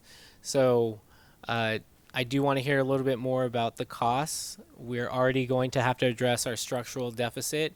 We're also going to have to find other places to afford an investment like this. I also want to hear a little bit more about timelines and what does it look like for us to actually implement the 7-period day. Maybe in a transitional period. I talked about the small test of change or choosing a couple of schools to start with. And what does that look like to getting district-wide for the 7-period day? Give me 1 second. I also agree with my colleagues. I would love to hear some more parent feedback when this comes back to us, just to round out some of the perspectives that we're hearing. I strongly doubt that it's going to be vastly different than what we've heard today or leading up to this meeting, but I would like to hear it just because there might be another wrinkle for us to consider as we're developing the implementation. If this is the route that we're going to go and we're going to invest in this way, let's make sure we try to plan for what we can plan for. Next, I just want to say thank you. I know this wasn't a straight road. It wasn't clear. So we thought we understood what it took to get here, and then there was a little bit of information that we learned along the way. I want to thank folks like Mr. Lashua coming out here and giving really eloquent, heartfelt, honest, and sincere public comment, and very clever public comment, might I add. One thing I appreciate about this particular topic is that it's so student-centered. Like, much of what I'm hearing is student-centered. And I got to be honest, being on the board, I was surprised at how often we talk about adults and not enough time talking about students. And this is one of those times where I'm really proud that we spent most of our time talking about students. And so I want to thank you all for really elevating that in this conversation, because it's not easy. It's not an easy thing we are embarking on. But for that, I thank you all. And those are my comments. Thank you. Okay, well, in the spirit of everyone having a turn, I'm going to make some comments, and then we'll see if anyone else wants to follow up. First of all, I'll step forward and say I agree with my colleagues I think the idea of expanding elective access so that every student has those opportunities is an absolutely essential thing for us to be working on. I was a junior high school teacher. I was a junior high school band student. My first experience playing jazz was in a 0-period jazz band. Can you imagine doing that at 7 o'clock in the morning? So I'm 100% behind it. And I've heard lots of good things and lots of caveats and so forth. I just have a few comments that I think are worthwhile. Those of you that have listened to me from time to time know my favorite acronym is WDWJ. Why don't we just? Why don't we just add a 7th period? And the solution will be there. I want you to understand that every system is complex. We've talked about the busing coordination. That's not a simple thing, and it's not necessarily a trade-off from MTD to Zoom. Which is more expensive? Which one costs more? There's nothing we can't do with the right amount of money unless there aren't enough drivers in the world. That's another problem. But there are other things that affect the access that students have to elective. The enrollment in different schools are different. We saw the variation from something around 3 FTEs to 6 FTEs of 0 and 8th period or 7th period extra classes. With a smaller enrollment, you can't have as many options. If you have them all, not everybody does it because then they're too small to make it work. Then there's an issue of what the course demand is. And from school to school, we could have the exact same courses, but the demands would be different because of relationships of children and teachers, because of the passion of children and teachers, because of cultural differences of what might be interesting to a certain group of students or certain communities, to what might be hot this year on TikTok versus last year. I will also say that in my time as a junior high school principal, I sat in an office with a gigantic magnetic board with class things that would go on there, and we'd put them on and move them around to see if we could figure out who got preps where, what would happen if all the AVID classes were here, but that's also where all the band classes were. The complication of a master schedule is among the most complex work we can ever do in education. And thank goodness AI is helping with that, and there's some things that can make it easier. But there are things in master schedules that we call singletons. Those are the things that only exist in one class. And if it's only in one period of the day, and there's something else that's a singleton that same student needs, putting the master schedule together that makes them line up so all those things can happen is not just, why don't we just have 7 periods? There are also cases of special tracks where students need to go through a series of classes. I would think IBB would be something like that, or the AVID program, or dual language immersion.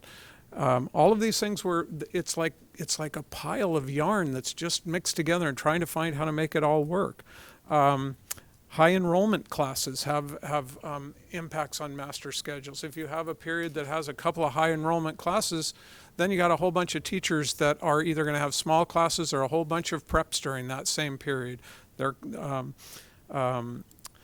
So I love what we're talking about because we're talking about the investment in students, and I really believe in what we're trying to accomplish. I want to see us accomplish it. I heard also from a large number of teachers and parents, almost unanimously in support. There were a couple of teachers that said, hey, things are going okay where I am with the 6 periods. Don't rock the boat. Definitely a minority, but those voices are out there as well. And then I think about the parents, myself being one of them, who had great experiences in junior high school. And this was before anything like Wheels existed. I got to do wood shop and band and Spanish and all these things, and they were all year-long electives. What's changed? Why is that so much harder now than it was? Bureaucracy is bigger. State control is bigger. Mandates are bigger. Standards requiring minimum time requirements. The expectation about special education happening within the school day and not just putting them off in another room.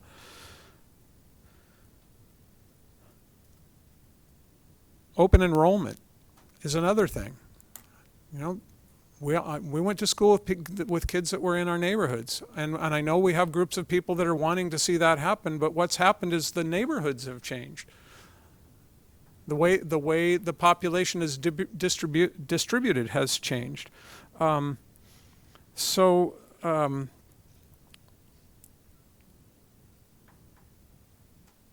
Just want to make sure I'm covering some of the things I wrote down.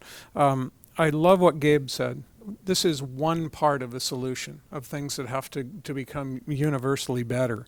It is one of the questions that I have, which is rhetorical, is that what happened 19 years ago when it went away the first time? Why did that happen? My guess is probably about money, about saving money. And we're at a time when we're trying to be saving money and we want to bring that back. And I don't want my comments to come across as saying I don't think we can do it. I want them simply to be that this is not as simple as let's just add a period. It's very complex, and I hope that whatever solution we come up with, that we have the grace and the patience and the respect for one another to let it work out and to realize there are going to be bumps in the road and things that we're going to have to fix if we do that. And finally, I guess I just want to say the question here is how we do this, how we implement this really great idea that seems to have so much momentum behind it. What are the roadblocks? And what are the things that we can control to assure that when we put it in place, it is not something that blows up because it hasn't been planned appropriately or all the pieces haven't come together, and become something that is the first steps in a new sustainable opportunity to create the right thing for kids so that they get what they want, the opportunities that they have and they need. And I don't think that, you know, we can work toward equity and equality and opportunities, but as long as we don't have cookie cutter enrollment and districts and neighborhoods, every school is going to have a different look to how that works. So those are my comments, and I will end just by reiterating that I'm absolutely 100% behind giving kids more opportunities for electives, particularly those that are underserved, and particularly in the electives that made my life what it is, and those were the things around music and arts. Thanks. Those are my comments. Other comments, Celeste, I see we'll go around again. Yes. So what I hear from the board basically is that everyone supports electives, but I hear differing levels of feasibility. Is this actually possible? And what I would say is, like, we don't have sufficient. So I think it is totally possible. This is why I think it's possible. I think we need more information on trade-offs. What I'm saying is, I think we need to invest in our core schooling, which is junior high school, including a 7th period day. Basically, our day is about is less than the national average by a substantial amount. So our kids are getting less than most kids in the US. So basically, like, when we look at our budget, we still don't have a lot of answers as a board, right? We still need to understand what are our trade-offs, what are our current programs, how effective are our programs, you know what I mean? And to me, 7th period day is just like, I guess the analogy I think of is your personal budget. I'll just give an example. Let's say my kid needs math tutoring. I look at my budget, or I don't look at my budget, I just say, I can't afford math tutoring, but I need to look more carefully at my budget and say, do I have a Netflix subscription maybe that I need to cancel? What about Hulu, and the Washington Post? So basically my point is that we do, as you say, Bill, we are living in a very a time with very limited funds. And so we have to make decisions and decide what is most important. And to me, the 7th period day is one of the things that is most important. It is core, basically core instruction, kids coming to school, wanting to be at school, being engaged in their electives, getting exposure to all of these exciting things. And that makes me wonder what we do have to look really at our budget very carefully and think, what is not core? What is not the most important thing for our students? And so that is what I would say, that we should not. I think we need the 7th period across all 4 junior highs, and we need to really look very carefully to see what reimbursements can we get that we may not be maximizing, and what may we have to trade off.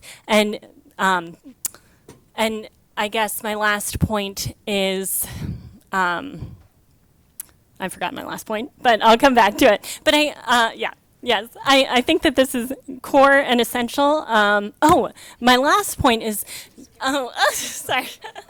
So we talk a lot of the time about how our costs are increasing, and yes, they have increased, but we know they have increased across the board, including all aspects of our system. At the same time, our enrollment has declined by 1,000 students. So on a per pupil basis, we have more money per kid. So that is true over the past years. So basically, we need to become smaller and stronger, provide the core experiences kids care about the most, that move the needle for them the most, and figure out what is extraneous, because we got all this money with ESSER, right? We got a lot of COVID money and we expanded, but now we don't have those resources anymore. We need to invest in our most important programs. And for me, and also I'm a parent, by the way, and I think I cannot speak for all parents, but many parents think electives are hugely important. And I know trying to get my kids like going to school, so, depends on the kid. But electives really matter to them. And so I think that is a true experience for many parents.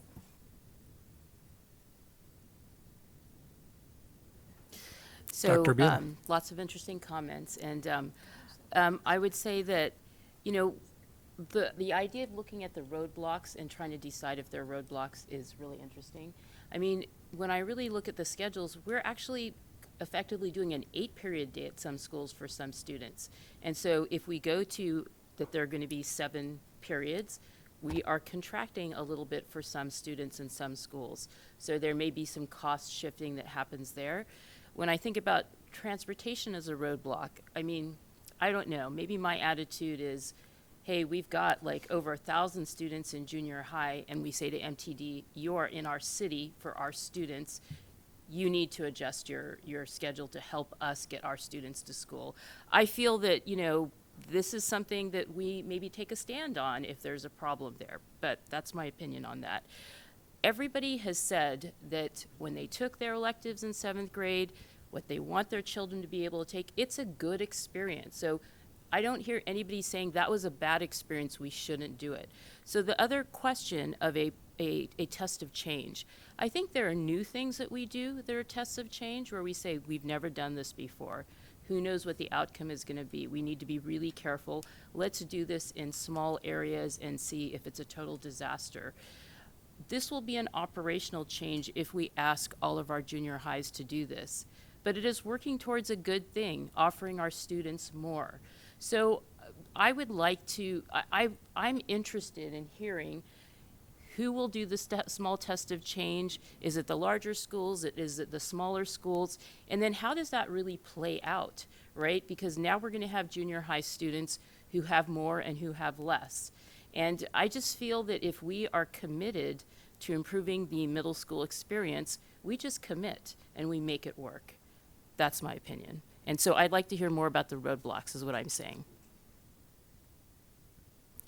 Well, the things I talked about are not things that are immovable roadblocks. My comments were meant just to say, don't have an expectation that we can walk into this and just that it's a simple fix. There is no simple fix to this. The bureaucratic requirements for school administrators in the last decade alone have ballooned beyond anything that you can imagine. The work of being a school principal has gotten more and more complex. The work of teachers, my goodness, the whole concept of PLCs and data management and the kind of things that we do to try and ensure individual results and understand what every child needs. We're trying to move closer and closer to a world where every child had an individual education plan, where we know exactly what every child needs. That's the kind of world I want to see. I don't see the roadblocks that I talked about as being barriers that we can't overcome. My question is, how quickly can we overcome them in a way that doesn't cause a collision that sets us back rather than moving us forward? And that's where, Mrs. Caffrey, I do not disagree with your positions about understanding where we might do things better with the budget. I don't know that it's something that I'm not sure exactly how we get from here to there either, and how quickly we can in a way that's sustainable. So those are all the things that I'm talking about. And I'm hoping that we have some answer this year that allows us to look at how we can move forward, whether it's a small test of change, whether it's a wholesale movement. We have compromises that are going to need to be made around how we're choosing to spend money that has lots of demands from other locations. Whether we can find the savings or not, there's not a dollar we can spend at this point that somebody isn't saying, wouldn't it have been better to spend it here or there or something? So again, I don't mean to be vague, but I'm trying to be real about how complex managing change is. And they say it takes a long time to turn an oil tanker when it's moving. It also takes a whole lot, just as long or longer than correct it if you turned it the wrong direction. And that's all I'm saying. We have great minds in this school district. We have people that are, it's not as if the administration of the district hasn't been asking themselves and each other the question, where are the places that we can find efficiencies? What can we do? And so this really is a village approach. We have to figure out what's out there that we haven't seen. What could we do a little differently? What will bring us closer to having answers that are sustainable? So I would love an opportunity with Dr. Beal to sit down and talk about the do it all now versus let's take our time and be careful with it, because somewhere in between there is the reality that will make us move forward in a way that's sustainable, I'm pretty sure. Any other comments or, yeah? Thank you for the rich discussion. For us, we want to be able to walk away with understanding as a board what consensus you're reaching in terms of what you want us to bring back. What I'm hearing so far is you're asking for additional voices, so we will do some outreach to our parents. We're thinking even as far as sixth grade, maybe fifth and sixth grade parents, because we know this is coming up the years. I also heard something about reaching out to students and getting some of the student voices.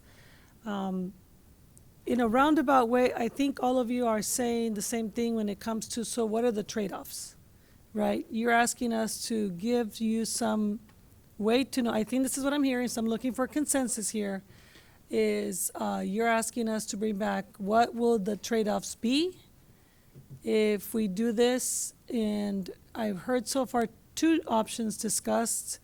One is all 4 schools do 7 periods, and I also heard a second option, which was we start with 1 or 2 to figure out how that works, put it in place, and then the following year we add, so we can also like move it in over across a couple timelines, couple school years. I'm getting tired too. With that said, is there anything else that I'm missing? Those are the 3 things the 3 things that I'm hearing from this board that you would need to learn more about for us to bring back to you. Can I add just what role can the Prop 28 funds play in this? Because it wouldn't necessarily be supplanting current funding. It would be, hopefully, could play a role in additional. We do have an answer for the question on Prop 28. I think, was that going to be Dr. Wilson or Mr. Vance? We did anticipate this question. It's after We are 9, ready. Dr. Vance. Took us long enough to get there.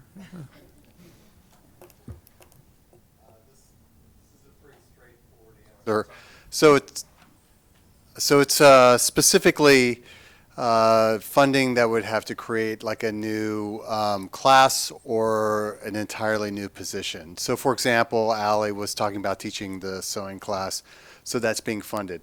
To be clear that the 4 junior high schools have money anywhere from $85,000 to about $120,000, depending on enrollment, and that comes directly from the state.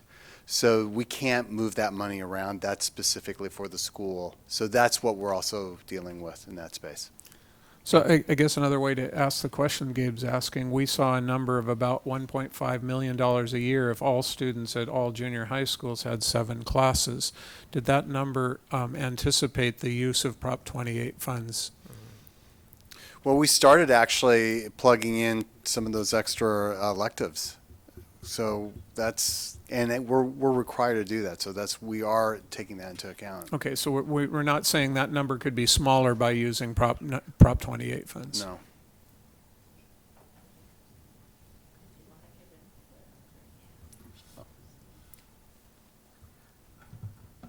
So I just wanted to add that when we did the calculations at 1.5 million, that was in consideration of enrollment reductions that we anticipated, but it wasn't in consideration of any additional Prop 28 funds that could potentially be used. So that is something that we would need to go back to and look at what Mr. Vance shared in terms of each site's allocation and see how much of an FTE that could provide us with for that additional staffing. I guess I'm a little bit confused because I think as we're developing our budget for next year, I heard that, the budget is what it is. The money is all there. So I'm not quite sure how the Prop 98 or Prop 28 money would be separate from, it must be somewhere else in the budget, right? So as I understood the question, you're asking, can we use Prop 28 to make this happen? No. That was not. All right, let me rephrase my question. And it could be for the next time when you bring it back. But I think there's an interest in how are we going to pay for this? And what role can Prop 28 play in bringing down that cost to the district when we're considering the other $250 million of our budget? So what I understood, Dr. Vance, Mr. Vance saying, you'll say, if I say it wrong, please correct me. There is some role, but it's not as much as we think it would be, particularly if we keep the same classes we have, we cannot fund them with Prop 28 money. Agreed. We would have to create a whole new set of classes to use the Prop 28 money and therefore bring down the Gen Fund costs to fund the 7th period. And that's per the state rule, the way the voters passed this funding source, it is not allowed, they are not allowed to change the rules. And that's something we've already discussed with capital advisors and others. So we are limited, if we want to keep the exact same title of classes and the current classes that we have, we cannot use Prop 28 money. Okay, let me try a third time. Can we, just funding and how are we going to, what are our options to pay for it for 7th period? If it includes Prop 28, then it includes Prop 28. If not, then yeah. So that's what we'll look for and bring back. Okay. Mrs. Caffrey. I heard from Superintendent Maldonado and Trustee Escobedo that in the past, the school board and the city council had a joint meeting, and I'm wondering if we could deal with some of these MTD issues with city council. Is MTD not under city council? They're not part. Oh, they're who are not they under? The city. Who's in charge? They have their own government board. But do they? I'm just wondering, basically, like, thinking creatively about, they must also have some board. I Anyway. can tell you the meeting that I had was convened by Susan Salcido, our county superintendent. We had the city administrator from Goleta there. This was a conversation around Dos Pueblos and their busing. I can tell you that I've had this conversation, and I don't pretend to speak for MTD. I'm just relaying to all of you. They have their own constraints as a public transportation service in our cities. And I think, yes, we can have conversations with them. Yes, we can talk about, the needs, but they are transporting people that work, people that have work schedules that they have to work out as well. So it would be something that I can go back to once we get this rolling in terms of what would be the start times. Are we going to stagger start times? Are we going to have same start times? And that's different for the Goleta side versus what happens to Santa Barbara Junior High students and La Cumbre students. So when we're talking about this, it's several different options here that we need to explore all those areas. Rose? Yes, I think the two things that have come up, the one I would, I know with MTD, we've had this conversation through the years and a good working relationship with them. And they have their, like, as you said earlier, Dr. Maldonado, their own constraints and their own budget issues. They've, I know that the public bus service in Santa Barbara, throughout Santa Barbara County, has had to cut back bus routes, for example, in the city for many of our riders, for many of the riders, sorry, and such. So they've had their own constraints, just employee-wise, fund-wise, gas, mechanic, et cetera. And such. My mom's ridden the bus for like 10 years or at least, and so I hear all the, the nuances and stuff, and I've seen it too. I have seen it, and it has, it has also, of course, not to dwell on that, but it's also been affected by the presence of ice and so forth, in terms of ridership. The other thing is that my question would be, in terms of, hate to be like a bad news bear, but also in terms of our budget. Would, for example, like concerned about the reserve, having us maintain a healthy reserve, would, the other question I have is that if we did go to a 7th period class schedule for all of our junior highs, for example, how would that affect other staff positions? Would we need to cut back on one part to give to the other, and such? I mean, I certainly know the analogy, household-wise, and stuff, as Celeste said, but how would that affect it? Ideally, of course, my dedication is to the students, lifelong.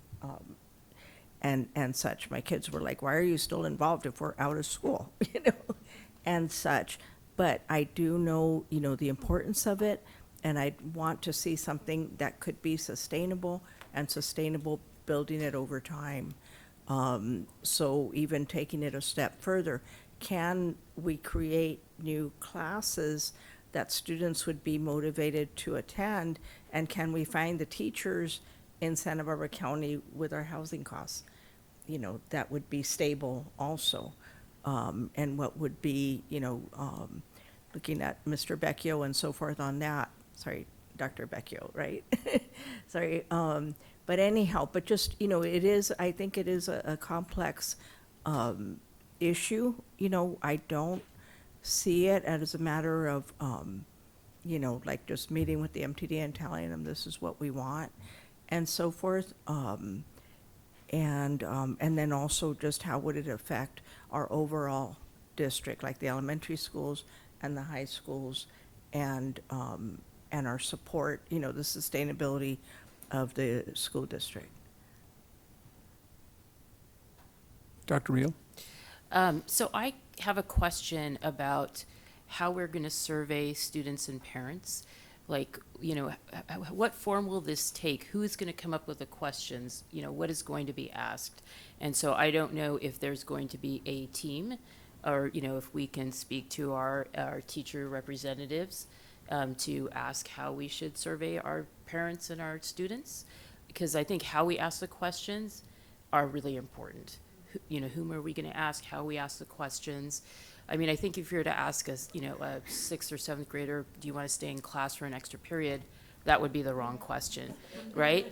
And so they need to be age appropriate, and they, you know, and to some degree, you know, we do this to elementary, you know, school students. We say, these are your classes, right?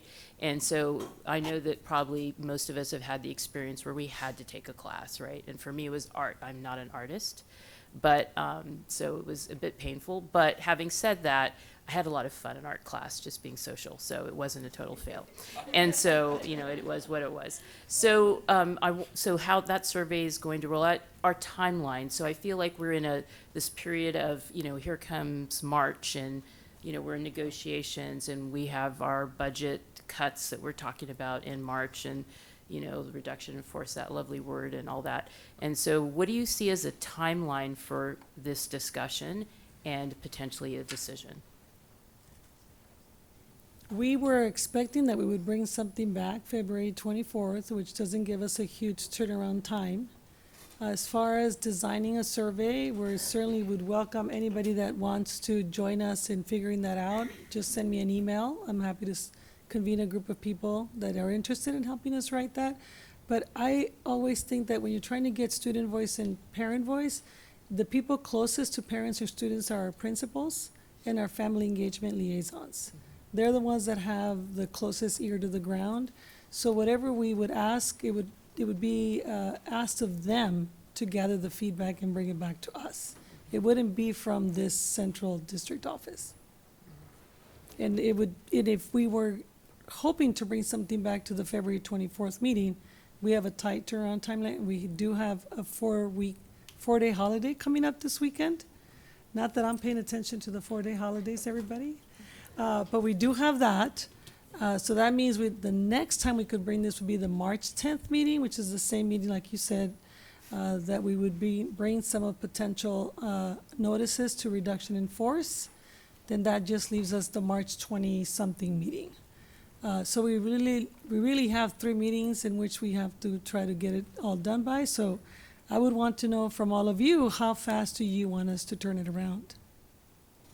Given what I just said in terms of the meetings that we have coming up and the work that we need to perform in terms of getting prepared for bringing you those recommendations.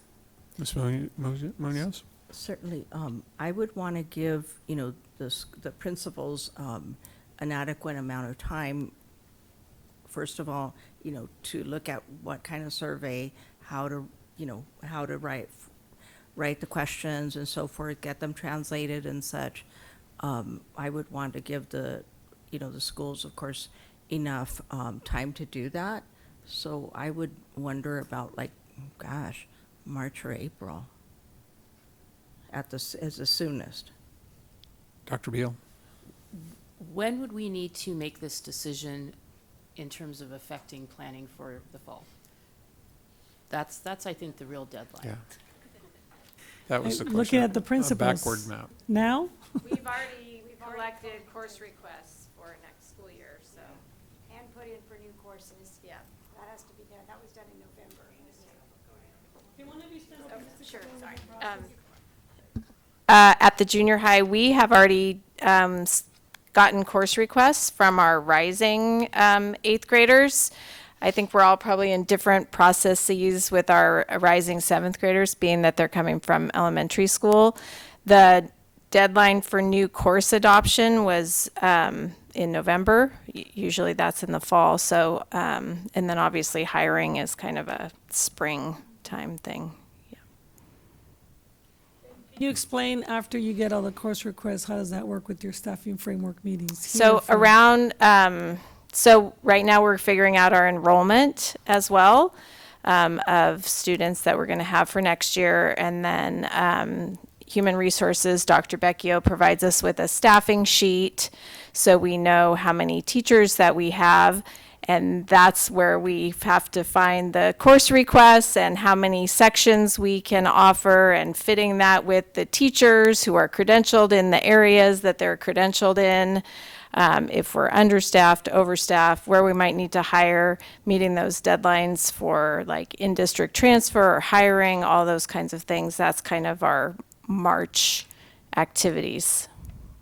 Thank you, and I just want to add that at the same time, we're also, as you know, have an retirement incentive. And this is the time of the year, the next couple months, where we have people that look for other jobs in education, because this is about the time we do that in general, those of us that are in education. So there will be attrition, there will be resignations, retirements, and in the secondary space it matters because they are single subject credential teachers. They're not general subject credential, or multi-subject credential teachers like elementary. So all of those things, and Dr. Becchio or Mr. Tedeschi, is there anything I'm forgetting to add for consideration in terms of timeline of implementation?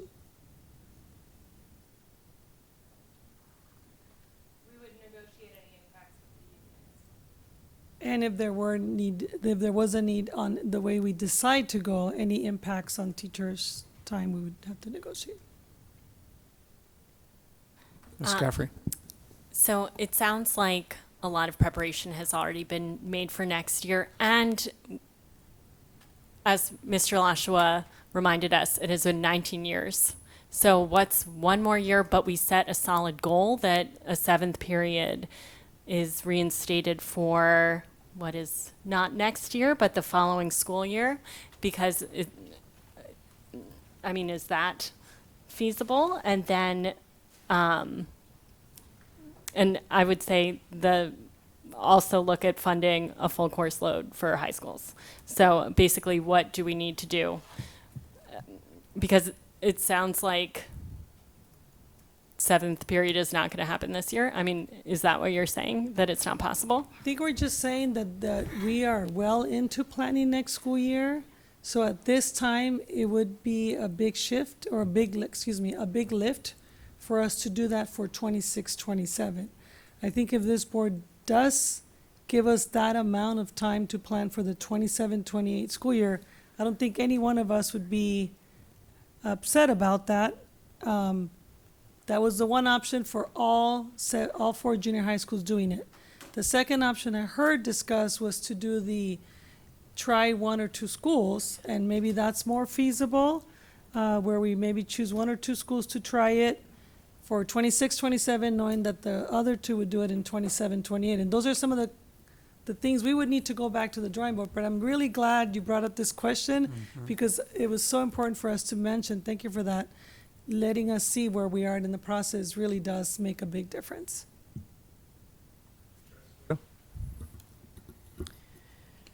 I just want to express a preference for 26, 27, if we can, with 1 or 2 schools implementing it.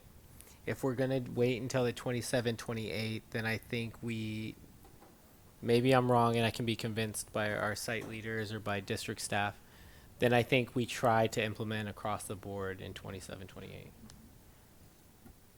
Mrs. Caffrey? I guess, to me, if it's possible to do 1 to 2 schools this year, let's just do all 4 schools for the coming year. I don't see what the difference is between 2, but if it's possible, I don't know. I'm hearing now that it is possible to do 2 schools in. Basically, I think what would be helpful is to have kind of a rollout plan. Is it possible to have all 4 schools happen in the next year? Why don't we just have a list of questions to come back? Well, I think that's what we're trying to Yeah. develop here, so. Ms. Munoz? Yeah, with all due respect, I'd like to see, ideally, I'd like to get some information, right? Get information about what's feasible or how it would work. Personally, I think just in terms of all that, like you said, like the attrition, all the pieces there, is I would prefer seeing it piloted at some of the schools, and that way we would learn from that, and then we could go on to all of the schools in the future. I think that, you know, I honestly think that we would learn from the mistakes and what really worked well, and to do that, you know, with one or two of the schools to start with. In terms of whether it be this coming fall, right, which is just really right around the corner, summer, you know, is just about here, and so forth, in terms of, you know, the school district and whatnot, whether it be this coming fall or the following year, but to see it piloted so that it's done well, solid, you know, corrected, et cetera, and then we could expand to all 4 schools. So I think what we're hearing is a desire to have some information about what we want to hear back on. And I'm seeing not a consensus developing on the board about whether to try and do it all at once or do a pilot, whether it's 1 or 2, or roll it all out a year later. So I think what we're going to need to hear from the district is what their recommendations are after further discussion with the principals that I hope would also engage parents and students a bit. But if we're at anything other than full rollout next year, that opens windows for having better communication about what's the right way. So, Mrs. Caffrey. One concern I have about not doing all 4 schools is just fairness for students, that it doesn't seem fair that half or a large portion of our students wouldn't get the 7th period day. So, I mean, I would love to know, is it feasible? Like, what would it take to do it next year? That would be my question, because I understand, I guess there are always roadblocks, but as you mentioned, we have very talented people. What would it take? I think we're kind of starting to circle around. I want to come back to a request to try and bring back more specific feasibility about the options of a year out or pilots or something like that. And you know, if it's pilots, I think we need to have some idea of how we decide which school it is. Is it something that's related to the school that's most willing to make the changes in the process that they've already started, or is it something based on the student population that would most benefit from it? So, have we landed on enough information? Oh, sorry. Oh, go ahead, Carlos.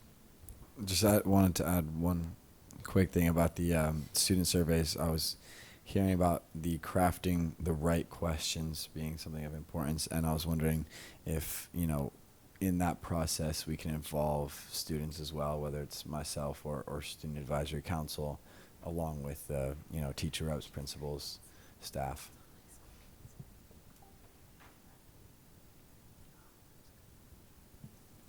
Yes.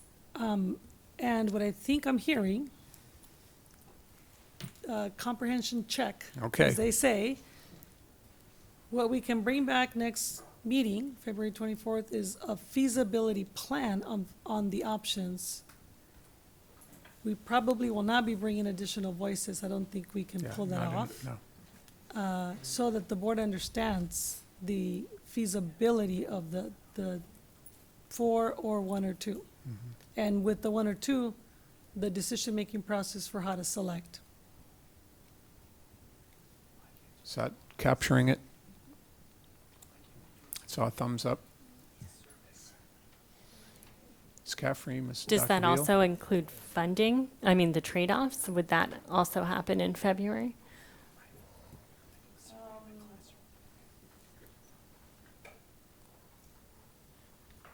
I'm not entirely sure that that can happen that quickly for the February 24th meeting, because we still need to prepare for what we're getting in terms of retirement incentive results, and we're also preparing for the March 10th RIF meeting, RIFs notices based on the results of the incentive for retirement. So there's a lot of other things we're still looking at in terms of that, and we're still negotiating. So there is a lot of moving parts for me to definitively say which budgets would be used and what that would look like. All right. I think the one thing that we can bring with the feasibility plan is what would be the trade-offs. Mm-hmm. Okay. Anything further? That will bring us to consent agenda. And, yeah, well, we'll start with donations. That's right. So do I have a motion to approve the accepted donations for February 10th? I move to approve, to accept donations for February 10th, 2026 with gratitude. Okay. Is A a second. Seconded by Mrs. Munoz. We're going to begin our process of implementing the student advisory vote before the board votes. So, Carlos, what's your vote on this? I vote yes.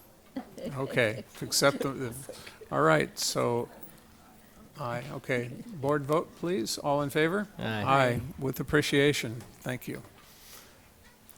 The consent agenda, item G. Are there any requests or public comment? Any requests for items to be pulled? Okay. May I have a motion to approve the consent agenda as presented? I move to approve the consent agenda as presented. Second? I second the motion. Okay, is that Sunita? All right, okay. All in favor? Oh, wait, nope. Student board member. That's right. Aye. Board members. Aye. Okay. That will bring us to coming events, future agenda items, etc. Anything? All right. I would like then to adjourn our meeting as of 9:57. 9:57. 33 minutes to spare. There you go. The gavel, the gavel.